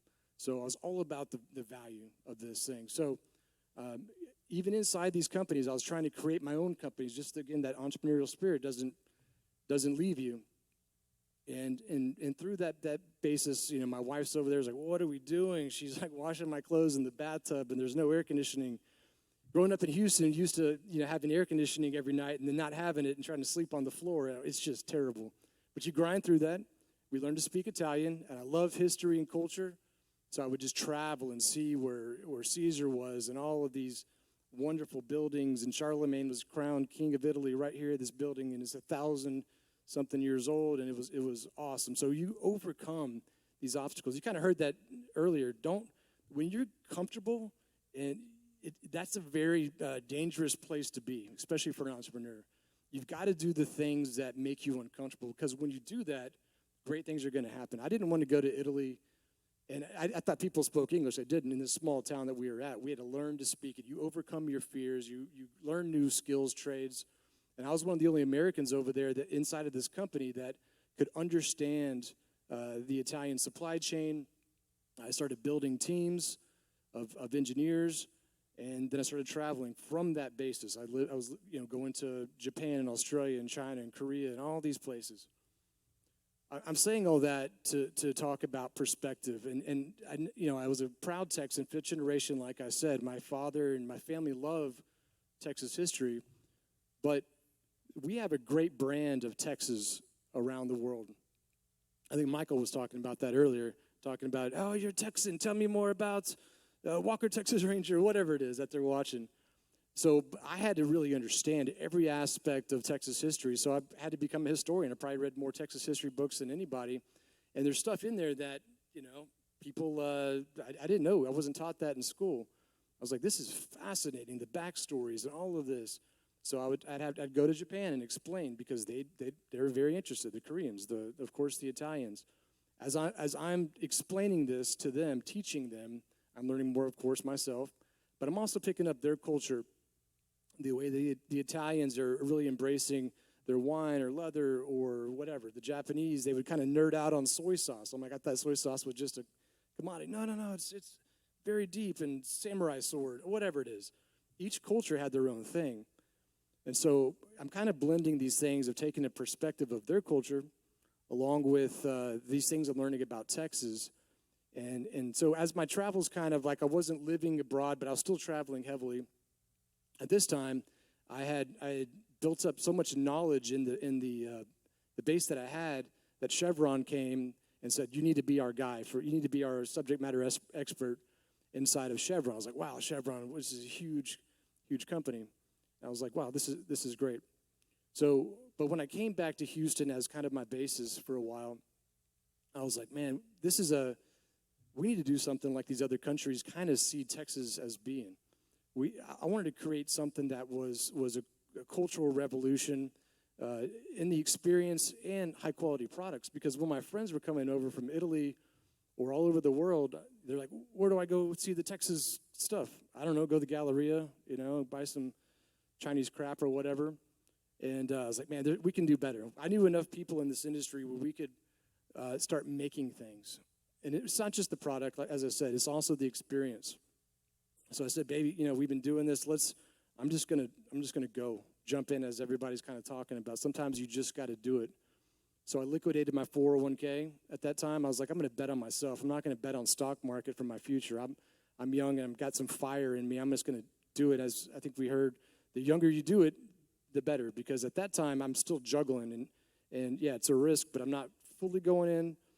And I think that is a good point, is that sometimes people say, no, you got to fully do it. I think there is some industries where you can do that. But at this time, I had a bit of a buffer. I had the corporate Chevron world, but I could also do this on the side and started growing it, because my business is extremely difficult.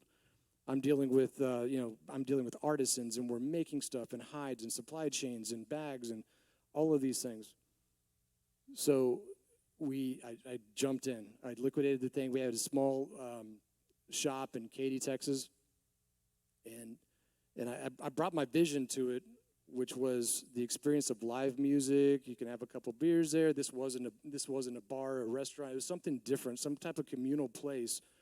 And of course, the handcrafting a product in front of you, where it's not, people don't understand that this is not spit out of a machine. These guys hand cutting, tooling, shaping. These are artisans, and people are fascinated by this whole experiential thing.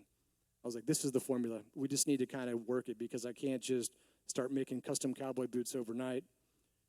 So I was working as more of a distributor. I was, having Lucchese boots and, Nakona boots and Old Gringo and this. And so we were kind of a distributor, but I saw the vision where we were going. It just takes time. And yes, it is the hardest thing ever. I was kind of joking about just the pain and suffering, because there's times we didn't know if we were going to eat. I didn't know if I could make payroll. And that's really the mental aspect of things, really being positive with your team when you know that you got some bad stuff going on, but you can't show that you got to almost put it on your shoulders. You don't even want your family to know, because it's going to bring them down. You got to internalize it. So that's kind of the curse of the entrepreneur. That's why I've come and take it on all my stuff. Let's go. Pretty hardcore. And so through that business of Katy, and I was very ambitious. I'm still traveling heavily, trying to audit companies and things for Chevron. I didn't like the corporate world. I did like the oil and gas world, but I didn't want to be told what to do. I wanted to do my own thing. And that business, that understanding and auditing companies for Chevron, for me, was a fascinating insight to, we talked about today, systems and processes, how they run their business, how they do quality checks, production control, going through, dealing with customers, CRM processes, and all of these things. So I had the business fundamentals down, and but as we kind of grew, and I kind of pivoted a little bit from the Katy store, I wanted to do something interesting in Austin. We opened a shop up in Austin, realizing that it's a completely different market, a lot of tourists, but the tourists thought it was fascinating. So I got very weird with some of my stuff. We'd ride a horse into the shop with a guy singing on it, and these people from Norway like, oh my God, what is going on? But it's fascinating, right? So people are like, wow, if you could do something a little bit outrageous along with having a quality product, there is something there. So again, pivoting. What we had, that store was fantastic in Austin, but then as Austin is, they said this area is so great on South Congress. They tore it all down and built some high rises up there, and we pivoted again, had a big shop, but then realizing that I need to create Republic Boot Company as a brand, everything Republic. So from custom cowboy boots, which we were perfecting, along with stock boots, because when somebody comes in the shop and I'm like, yeah, those custom boots are going to be a year. Okay, what else? No, we need to have an option for a boot in stock. So made like ours, but not fully custom, along with some other products, bags, belts, leather goods. And so we perfected that. So I went back, pivoted, tried to really get our ERP systems defined. And then, again, when my father got sick, my hero, this is one of the most Christian, fantastic men this world has ever seen. he got diagnosed with cancer. We were hunting. He's like, my back hurts, and then boom, just super quick. He's on his deathbed. He's just like, I'm just like, I don't know if I could go do another shop because it's a lot of pain to actually go and try to open up a new shop. He's like, do it, time, you can make this happen. You have the ambition, but time is the thing. And again, I'm not scared of a lot of things, but I am scared of time, right? We just got to just go and make it happen. So I went back, pivot again to the Heights, where my great-grandfather had been making the streets with mules and just hard-working guys back in the day. I was like, let's go do something that's very unique. And we got into a building that's over 100 years old and redid every aspect. I got my brother. I said, this is for Dad. Let's go. And we tore up the entire place, ripped up the floors, and made it the vision that is awesome, which is we have live music. We got some drink. We have just communal atmosphere. It's just a very fun place where you go inside and you're having a great time with your friends, but also you're watching the guys make boots in front of you. And then, when we did that, and kind of pivoting back to the Michael Berry conversation that people were asking me earlier, Michael had come to us, wanted to work together about 10 years ago. I was like, I'm not ready. Like, even if we blew up, I can't be making custom boots that fast. I don't have the team, and I have to have additional products. And I'll tell you when I'm ready. So when we went into this new shop in the Heights, I'm like, okay, let's go. Let's go full on. Let's make this thing happen. Because we had the pieces in place. And you're not going to always have every little thing ready to go, but we took that risk. We jumped in, and then our business doubled over the past 5 years since we've been there. So that's a real blessing from God. And again, the whole foundation of our life has been Christ-based and the faith that's there. So we said, look, we're going to do this, and if it doesn't work, we'll do something else. But God's with us throughout this journey, and He has been. So that's the blessing that we've been on. And today, we've done some incredible things this past rodeo season. I'm right in the middle of a lot of crazy other things. Like I said, we got into a castle in the hill country. I don't know if people have seen that online, but it's called the Republic Wine Castle. And people are like, what are you doing with the castle? It seems pretty weird. But I realized that we have so many different events. And, we have that. People want that Texas experience, talk about culture and things like that. They want to be part of something that is so unique and grounded in Christ and in Texas and culture, and just really gravitating towards that. Talking about putting yourself out there as well. Like I've really had to put myself out there with just, social media and talking to customers, and even the hard times. The customer's upset because his boots are late or whatever, It's kind of funny you talk about the slap thing. I feel like that every morning I wake up, it's like, whack, you just get slapped in the face as you just deal with problems all the time. But you got to deal with that, and people appreciate that. You just rip the Band-Aid off, and let's deal with it. But this castle thing is going to be great because it's going to be an ultimate creative center. We've created our own Texas wine. The wine industry, early days, when I lived in Italy, I wanted to create wine. That was a $3 billion industry. Now it's $25 billion industry. It's second to Napa. So to be there, to create that, and to create the great Texas experience along with custom boots up in the hill country has been a dream. So we're locking that down, opening that in a few weeks, actually. So it's a lot, right? I mean, the journey has been a lot of perspective for myself, a lot of just, that conviction to do the right thing and never let up. The hard nights, it's not 9 to 5 job. It's a 25-hour day all the time, just grinding.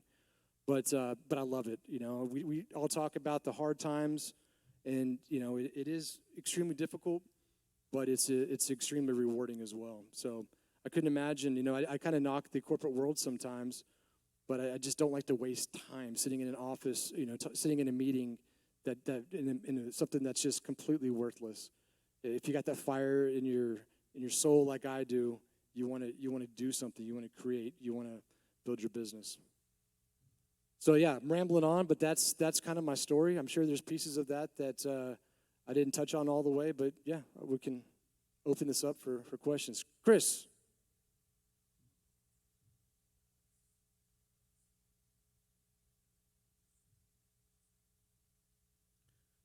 That's a great question. And I do want to talk about technology as well. I forgot some of the technology stuff.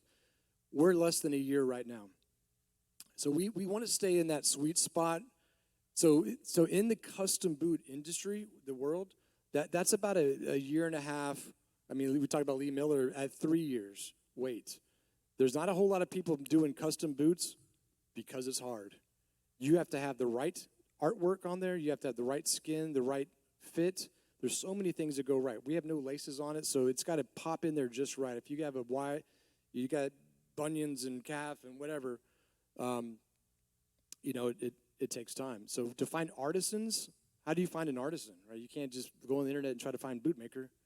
I'm having to grow these people. So early days, we were blessed as well that I was like, I built it was kind of like, build it and they will come. I built the shop without bootmakers. I knew they were out there. So the guy comes in and says, I had a vision from God to come see you. I said, yeah, right. So I said, do some work, whatever. And people are like, oh my God, do you know who this is? This is John Wayne's bootmaker. And he's a preacher as well. It's just incredible serendipity with all of this. He's retired, but his sons are now working for us. We've had apprentices to go build it. We've actually doubled our bootmakers over the past 6 months to help with that lead time, but we're still about a year. One thing real quick before and talk about technology, what we're trying to do is that if we make the boot super beautiful and we have all of our hides and all of this and doesn't fit, it's a problem. We do have guys that are fantastic, girls that measure, but we're using technology like laser scanners to actually get a secondary profile of the volumetric and the pressure points of your foot. And a very cool story that we had yesterday, Hank Williams Jr. says, hey, I got this event. I need to get a pair of custom boots like now. I was like, well, it's Hank Williams Jr. I think that's pretty cool, but you're in Alabama. But our laser scanners are also in Alabama. So we sent him over, got measured up, fully scanned up. So we can do that anywhere in the world now using technology. Sorry, go ahead.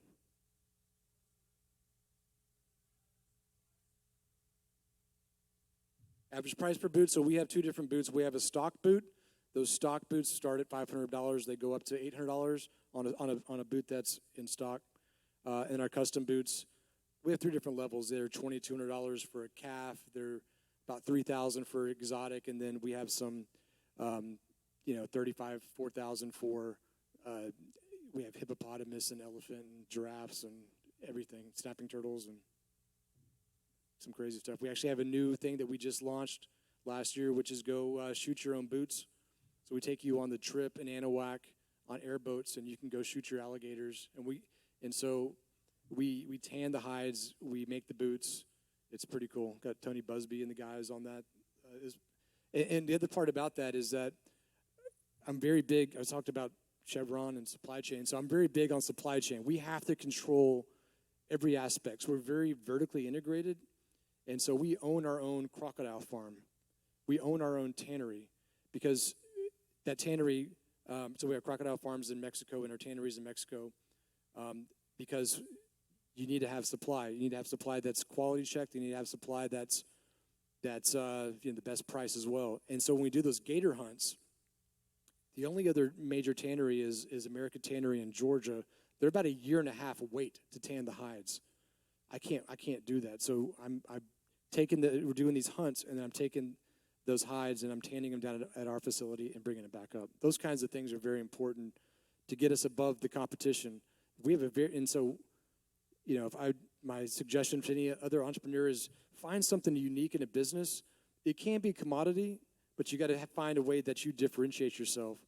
My business is different because it's got a very high barrier to entry because of the uniqueness of it, because of the bootmakers and the complexity of it. But we've been grinding through, and just now we're able to, after 15 years, able to really kind of double this business. Yes, sir.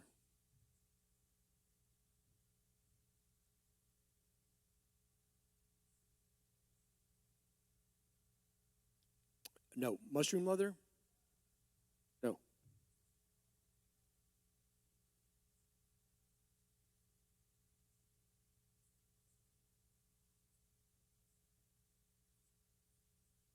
Cool. No, check that out. I mean, so we're all about technology. Although this is an old school business, we're using a lot of technology to advance things, right? So other kinds of leathers, because people are like, I want a vegan leather. So, we said, you can't do that. But now there's mushroom leather. I'd never heard of it. That's pretty cool.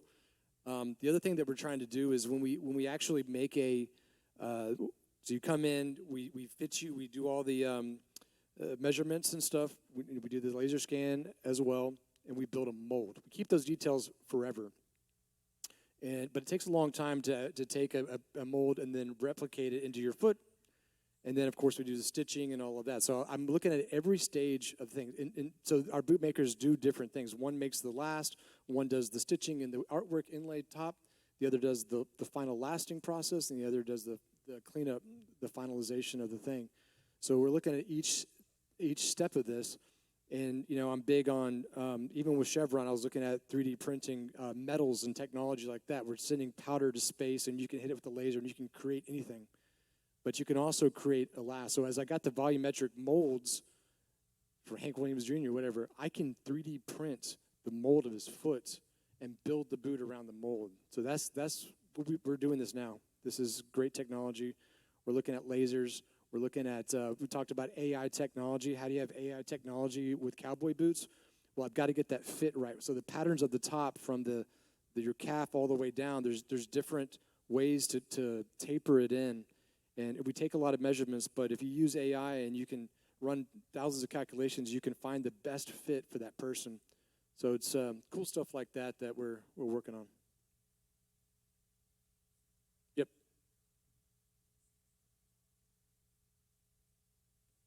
That's a great question.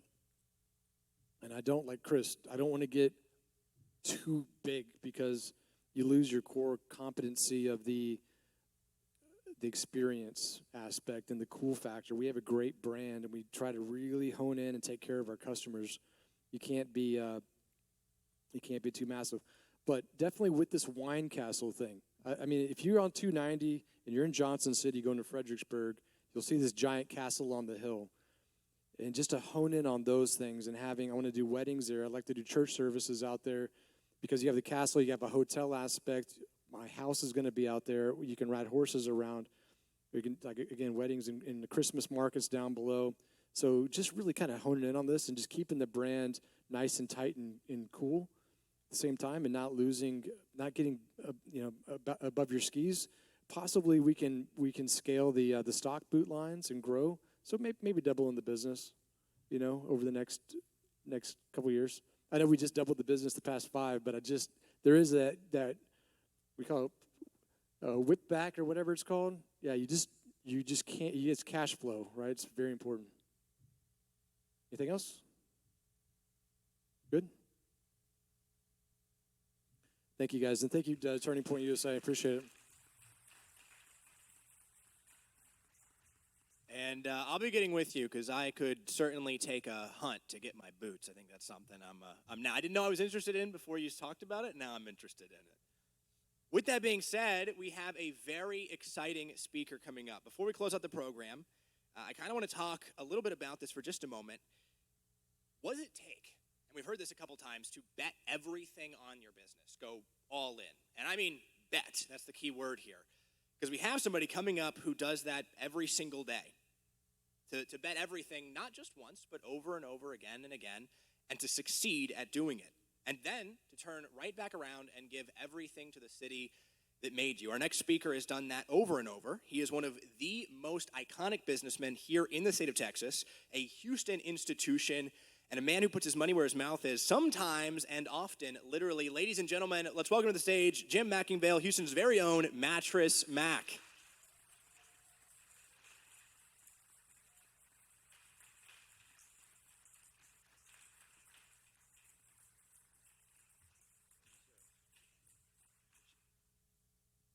Thanks, I'm glad to be here. Do I need this microphone? I do, okay.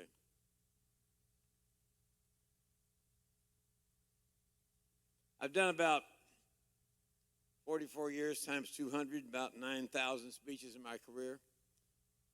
I don't ever get out of that furniture store on Saturday. I came here, and I'm glad to be here. Hope I can get you fired up. I was asked to talk about my journey in business. It's kind of simple. You see, I was doing real well about 47 short years ago. I was 28 years old. I was living at home with my folks in Dallas, Texas, where I grew up at. And I had kind of a menial job. I was sacking groceries, making about $3 an hour. And there's nothing wrong with sacking groceries, nothing wrong with making minimum wage, but I kind of felt with my college education, my background, that maybe I should be doing something a little better than that. Anyway, I had a bad attitude. And the name of that convenience store I was working at was located in a rough neighborhood there in northeast Dallas. The name of that convenience store, it was called a Stop and Rob. That's supposed to be funny, but anyway. One day the boss walked in and looked over at me. He said, son, you got a bad attitude. And I said, yes, sir, I know it, sir, but I'm trying to change. And he said, that's good, son, I'm going to help you change. The thoughts raced through my mind, how is this man going to help me change? A raise, a promotion, what's he going to do for me? I said, sir, that's great. He said, hey, going to help me change? And he said, boy, you're fired. I said, oh, no, and I went home that night to my folks' house. I went into a depression for 3 or 4 weeks. You see, I felt sorry for myself. I felt like I was a victim of circumstances. And I felt like I was entitled to a nice home, nice car, nice job without having to work for it, like millions of people are in this country. So I went into a depression for several weeks, and I woke up kind of early one Sunday morning. I stumbled in my folks' house where the television was. And I turned the television on, and there he was looking me right in the eye. His name was Oral Roberts. And I really wasn't looking for any religion out of the television, but the preacher was preaching a message, so I decided I'd watch for a while. I turned the television on, and there he was, Oral Roberts. He said, you know, there's a lot of you out there in television land today that are throwing your lives away. He said, you're wallowing in the throes of self-pity. He said, you feel sorry for yourself. You feel like the world owes you a favor. He said, let me tell you something. The world doesn't owe you a favor. You owe the world a favor. And then he said, get up, go to work, and make something out of your life. And that was a seminal event in my life. I remember it like it was yesterday. He said, get up, go to work, and make something out of your life. So I went out the next day, and I got a job at a small furniture store there in Dallas. And the only problem with working at that furniture store was located about 40 miles from my parents' house, and I had no car. So I got up in the morning, I rode the bus out there 2 hours every day, out there and 2 hours back. But I found something I was good at. I was good at retailing. I was good at dealing with customers. And I enjoyed the furniture business. And I began to read some books to change my stinking thinking. These books like Think and Grow Rich by Napoleon Hill, The Magic of Believing by Claude Bristol. And I began to reprogram my mind to where I was trying to be a victor, not a victim. Anyway, I did very well there at that furniture store for a couple of years, and I decided I wanted to open my own furniture store. And at that time, I was in Dallas, living in Dallas. My brother George was down here in Houston in the real estate business. I called him up one night. I said, George, I want to move to Houston to get in the furniture business. See if you can find me a retail location. He said, Mac, he said, I'll see what I can do. He called me back about 3 weeks later. He said, I got your location. I said, well, where is it? He said, 6006 I-45 North in Tidwell and Parker. And I said, hey, that sounds like a good deal. I said, sign me up. So he did. And I went out to dinner the night with my little girlfriend. Her name was Linda. She'd been with through all my ups and downs and my many failures in life. I said, Linda, I got great news for you tonight. She said, what's that, Mac? I said, we're going to move to Houston. We're going to get in the furniture business. She said, there ain't no way. She slammed her hand there on the dashboard. She said, I said, come on, Linda, we're going to move to Houston to get in the furniture business. We just might make some money. She said, look, Mac, you don't understand something. I said, understand what? She said, all my friends live here in Dallas, went to school here, my family's here. I got a good job. I'm not moving to Houston. I'm not getting the furniture business with you. Well, I had learned if you're going to be successful in business and life, and especially in sales, above all, you have to be persistent, never give up. So I kept asking her that night and asking her. Finally, about 11 o'clock, I asked her about the 40th time. She got very frustrated with me. She slammed her hand on the dashboard. She said, I tell you what, Mac. She said, I'll move to Houston. I'll get in the furniture business with you. but you're going to have to marry me first. And I got to thinking to myself, this woman has put me on a difficult decision. Then I came up with what I consider to be an entrepreneurial brainstorm. I thought to myself, where else can I get an employee this cheap? I said, you got a deal. The truth. So we moved to Houston in April 1981. We were very well funded. I want to let you know we were very well funded as young entrepreneurs. I told this story 10,000 times, and I always thought we came down here with $5,000 and a dream. She corrected me. We came down here with $3,500 and a dream. And we moved. Our furniture store was exactly where the North Freeway Gallery Furniture Store is located now. But it was an old model home park that was about 40 years old and had been abandoned, and these homeless people were living in it. And the only problem was there was no utilities, so when we got there, it was a mess. But you know, you do what you have to do, and you don't pay the price, you enjoy the price, so we cleaned the place up, and we started selling furniture out of the side of the road. And they all told me I couldn't do it. And they all told that little girl she couldn't do it either. We had 3 employees, me, her, and this other guy. I would sell the furniture. We had a little red pickup truck. She would drive the truck to the people's home, and the other guy would unload it all, set it up. And we invented same-day delivery in the furniture business because we'd follow them home when they bought it, because if they canceled it, we'd be out of business. The truth. Can't tell you how many times we raced to the bank to cover payroll. Hundreds.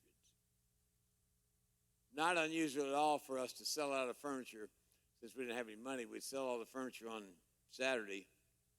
We lived at that furniture store the first year and a half, couldn't afford to have anybody steal our inventory. We'd sell out of furniture on Saturday, and then her and I would get in that little red pickup truck and drive it up to Dallas, and I'd go to my friend's store where I learned the business and spend the money we had, $10,000, buy more furniture, bring it back down to Houston and sell it on Sunday. You do what you have to do and you enjoy the price. And stop, still at it 45 years later. But you know, I had heart surgery a couple of years ago, so I really cut back my hours.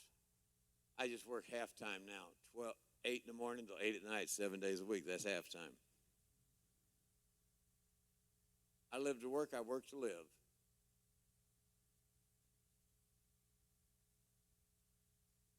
My work is my vocation. My vocation is my vacation. I like what I do. So we started off, and finally, after about 10 years, we figured out we were going to be there for a while. And the business was making a little money. And it grew, made a lot of mistakes, but one mistake we didn't make was we always outworked everybody else. And we took care of those customers because that was the business. I don't know how to read a spreadsheet, never will. I know how to read a customer. I think that's a little bit more important. Had a few setbacks along the way.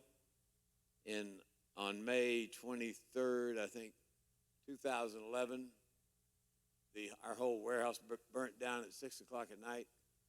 It was arsonist that we'd fired a couple of weeks before came back and burned down that whole place. I don't know how he got in there. But it was a $10 million fire. And we were basically out of business. The fire was finally put out about 1 o'clock in the morning.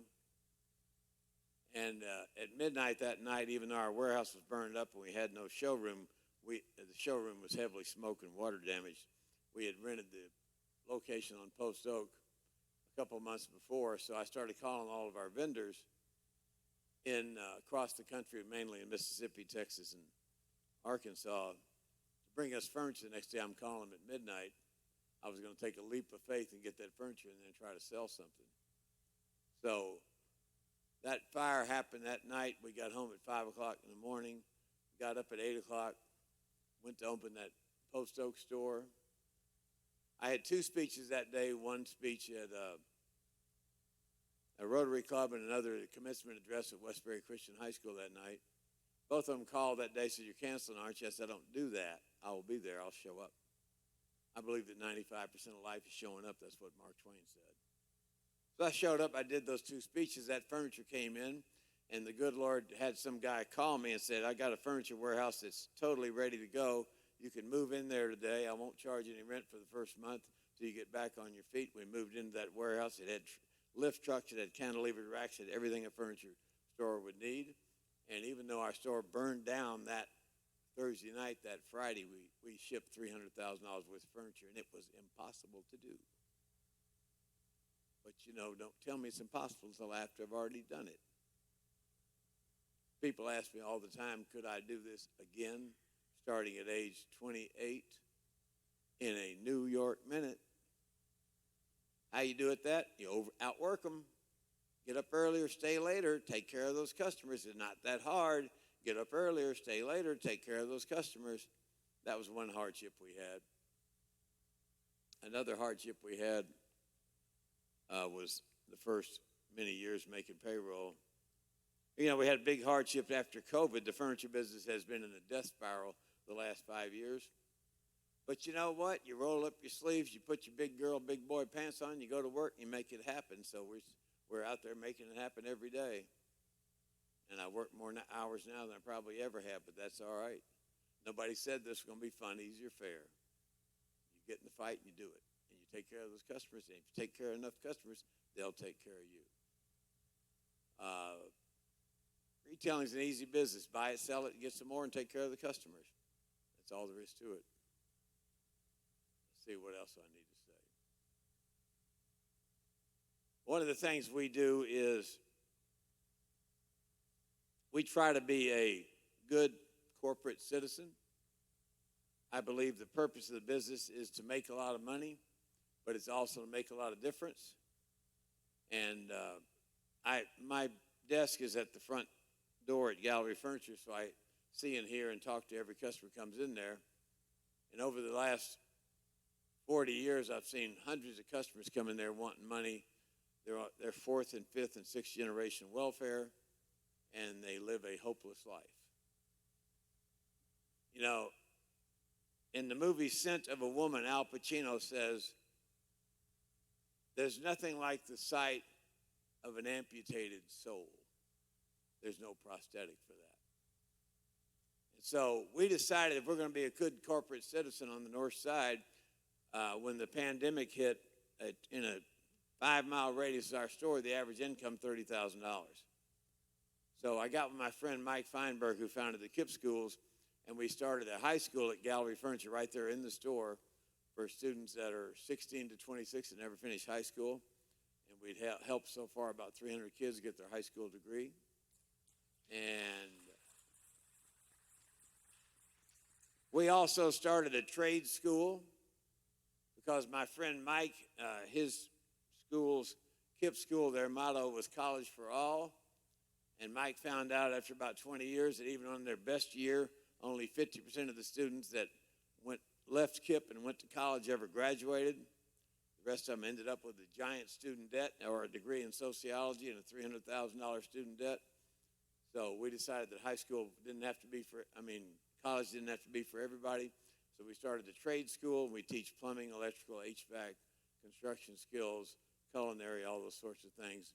And the people that teach the course are actual merchants in the field. So if it's a construction guy, he has his own construction company, plumbing guy, his plumbing company. And we teach skills to these people. And a lot of our graduates have high-paying, high-skilled jobs right now because there's nothing like working with your hands. You can't AI that job. So those are some of the things we do at Gallery Furniture to be a good corporate citizen. We plan on continuing to do that, and we plan on continuing to delight customers. It's all about my typical day. I got there today at 8:30. The first thing I do is I call back 150 customers every day, every customer that bought the day before. And you'd be amazed what those customers will tell you about your service is good or your service is bad. If the service is good, good. If it's bad, solve the problem.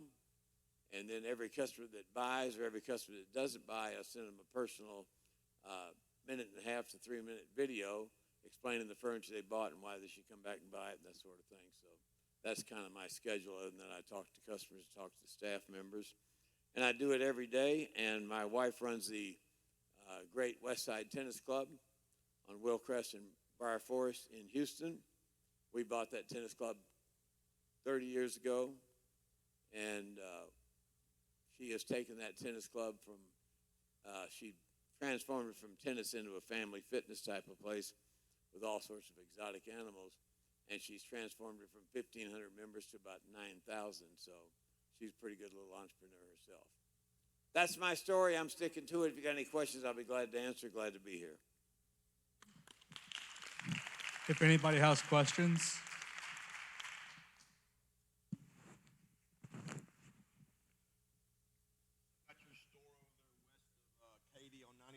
Yes, sir. We still have that store on 99. It's a good store. It does well. How many stores do you have now? 2. 2? 2. The one on Post Oak, Post Oak is closed. Too much crime, too much mayhem over there. All right, yep, all right. You know, it's kind of a sad situation in our country. We're going to rescue the world, but the people that work at the Galleria have to be escorted to the car at night. Not a good situation.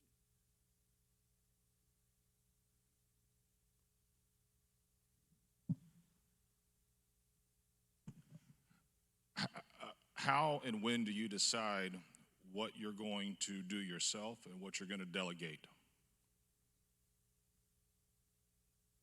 It's I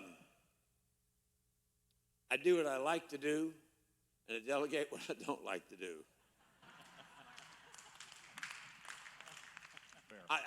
If you like to do it, you're good at it. If you don't like to do it, you're probably not good at it, or it drains your energy. So, I mean, some things I didn't like calling back all these customers. I knew I had to do it because I'm a marketing guy, so I learned to love what I hate. But as far as accounting, I would shoot myself, or buying, I would shoot myself. Inventory control, shoot myself. Other people do that. I'm sales and marketing. What's the 3 most important hires anybody starting out should do? 3 most important hires? 3 most important hires are yourself, because you got to lead from the front. You got to set the example, and you got to outwork everybody else. If you do that, you'll be successful. I'm not big on delegating. I'm big on leading from the front. And I wanted to tell you that my in-laws just moved from Seattle, Washington, so they know nothing about gallery furniture. And they went to your store and bought something. And what they talked about the most was, hey, man, whenever we buy it, they're going to deliver it to our house the same day we buy it. That's it. I want to tell you, I appreciate that was the one thing that they talked about was the way you do business. You know, we're the only store in the world that delivers furniture the same day, 100%. If somebody wants it in a month, if their house can be ready, of course we do that. But if they want it the same day from 8 in the morning till 9 at night, we do it the same day. And it costs a ton of money. But the whole idea is not to worry about how much money it costs, how much customer satisfaction it gins up.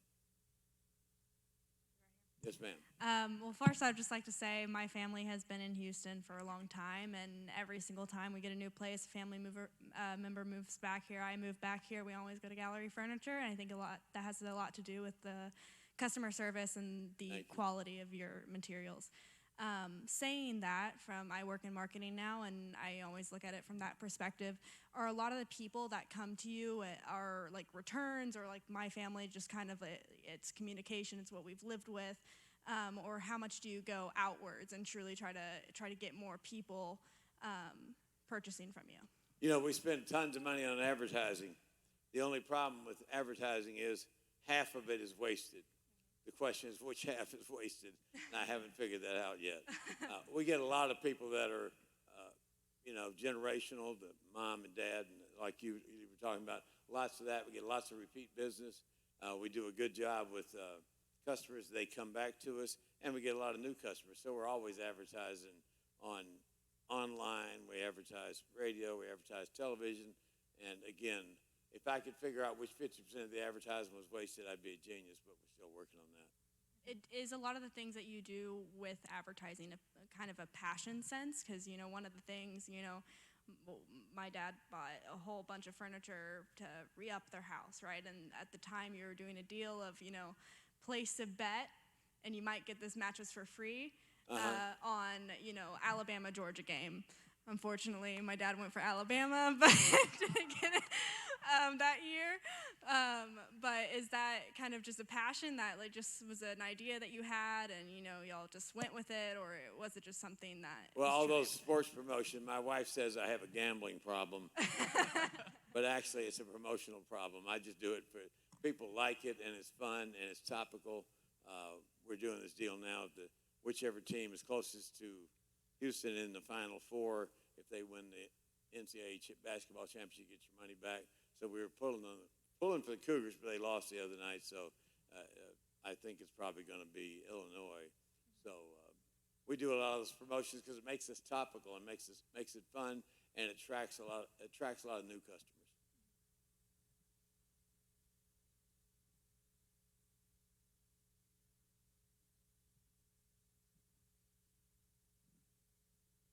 When you were younger, how did you manage between work and family? I worked all the time, and my wife and children knew that I was working to build a nest egg for them so they could have a good life and kind of do what they want to do. So my kids didn't see me a lot, but we have a great relationship, and they understood the old man was out there grinding it out to help them and their brothers and sisters and the Gallery Furniture team members have a better life. I never regretted it, never will. So you talk a lot about marketing, sales, and that's how your kind of side of things, selling the furniture.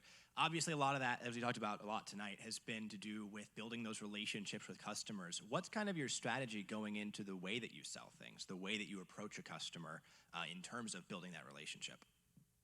Just find what they want and deliver it fast. That if you deliver it fast and deliver it right, that's really a plus.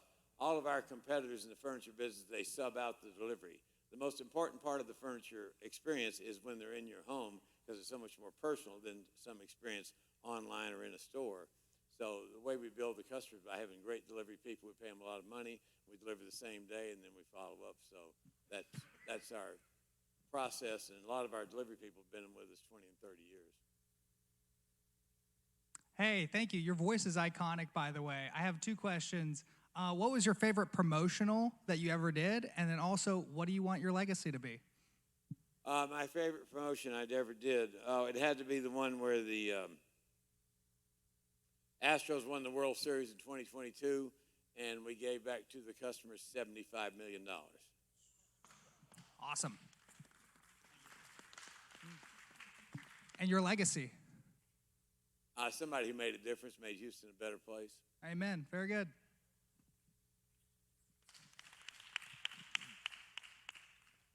I have a newborn son, and I know that you have a son who followed you into the industry. Is that correct? Uh-huh.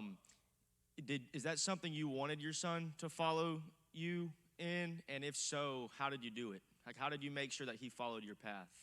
Well, he was on a different path, and then it wasn't working out as good as he thought, so I got him down here, and he's done a great job for me. He's involved in all the internet and non-traditional marketing, so he likes being there with me. Sometimes, obviously, family's difficult to work with, but he's done a great job, and hopefully 30 years from now when I check out, he'll take over.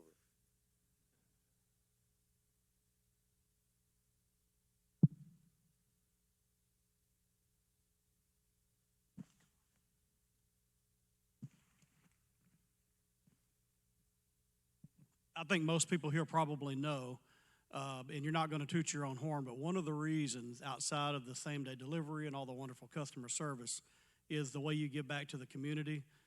It's incredible. You know, Camp Hope is just a little bitty piece of that, but when disasters come, you're giving away stuff to people and all that. In the city of Houston, that does not go unnoticed. Thank you. You know, we gave out 3,000 mattresses to people in the Texas Hill Country after the horrific July 4th storm last year. And we did it because the right thing to do.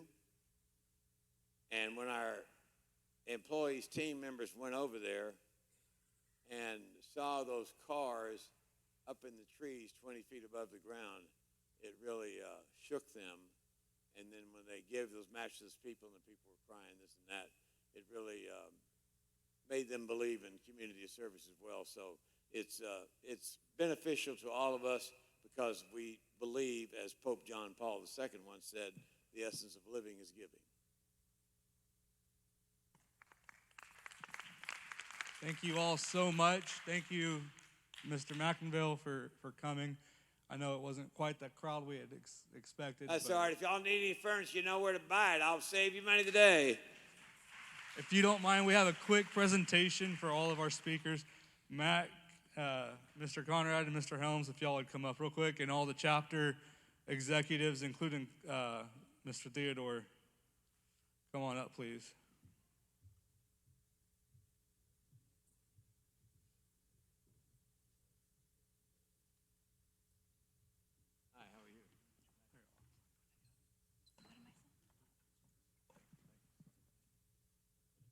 Again, we'd really like to thank y'all for coming up here and helping us out and telling your story. And so we'd like to give each of y'all a little board with your company's name on it, a little letter from us at the back as well.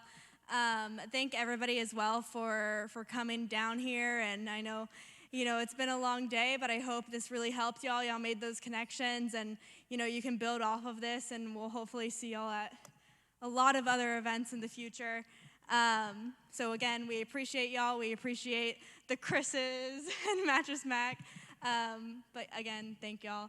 And thank you, Michael, for really presenting and doing a great job of representing each of these guys. So again, thank y'all very much. If y'all would like to stand for a photo real quick, and then we're heading out.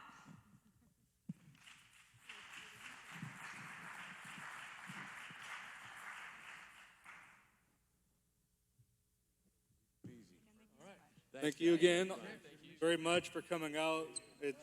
It's a huge step for us. We really appreciate you all.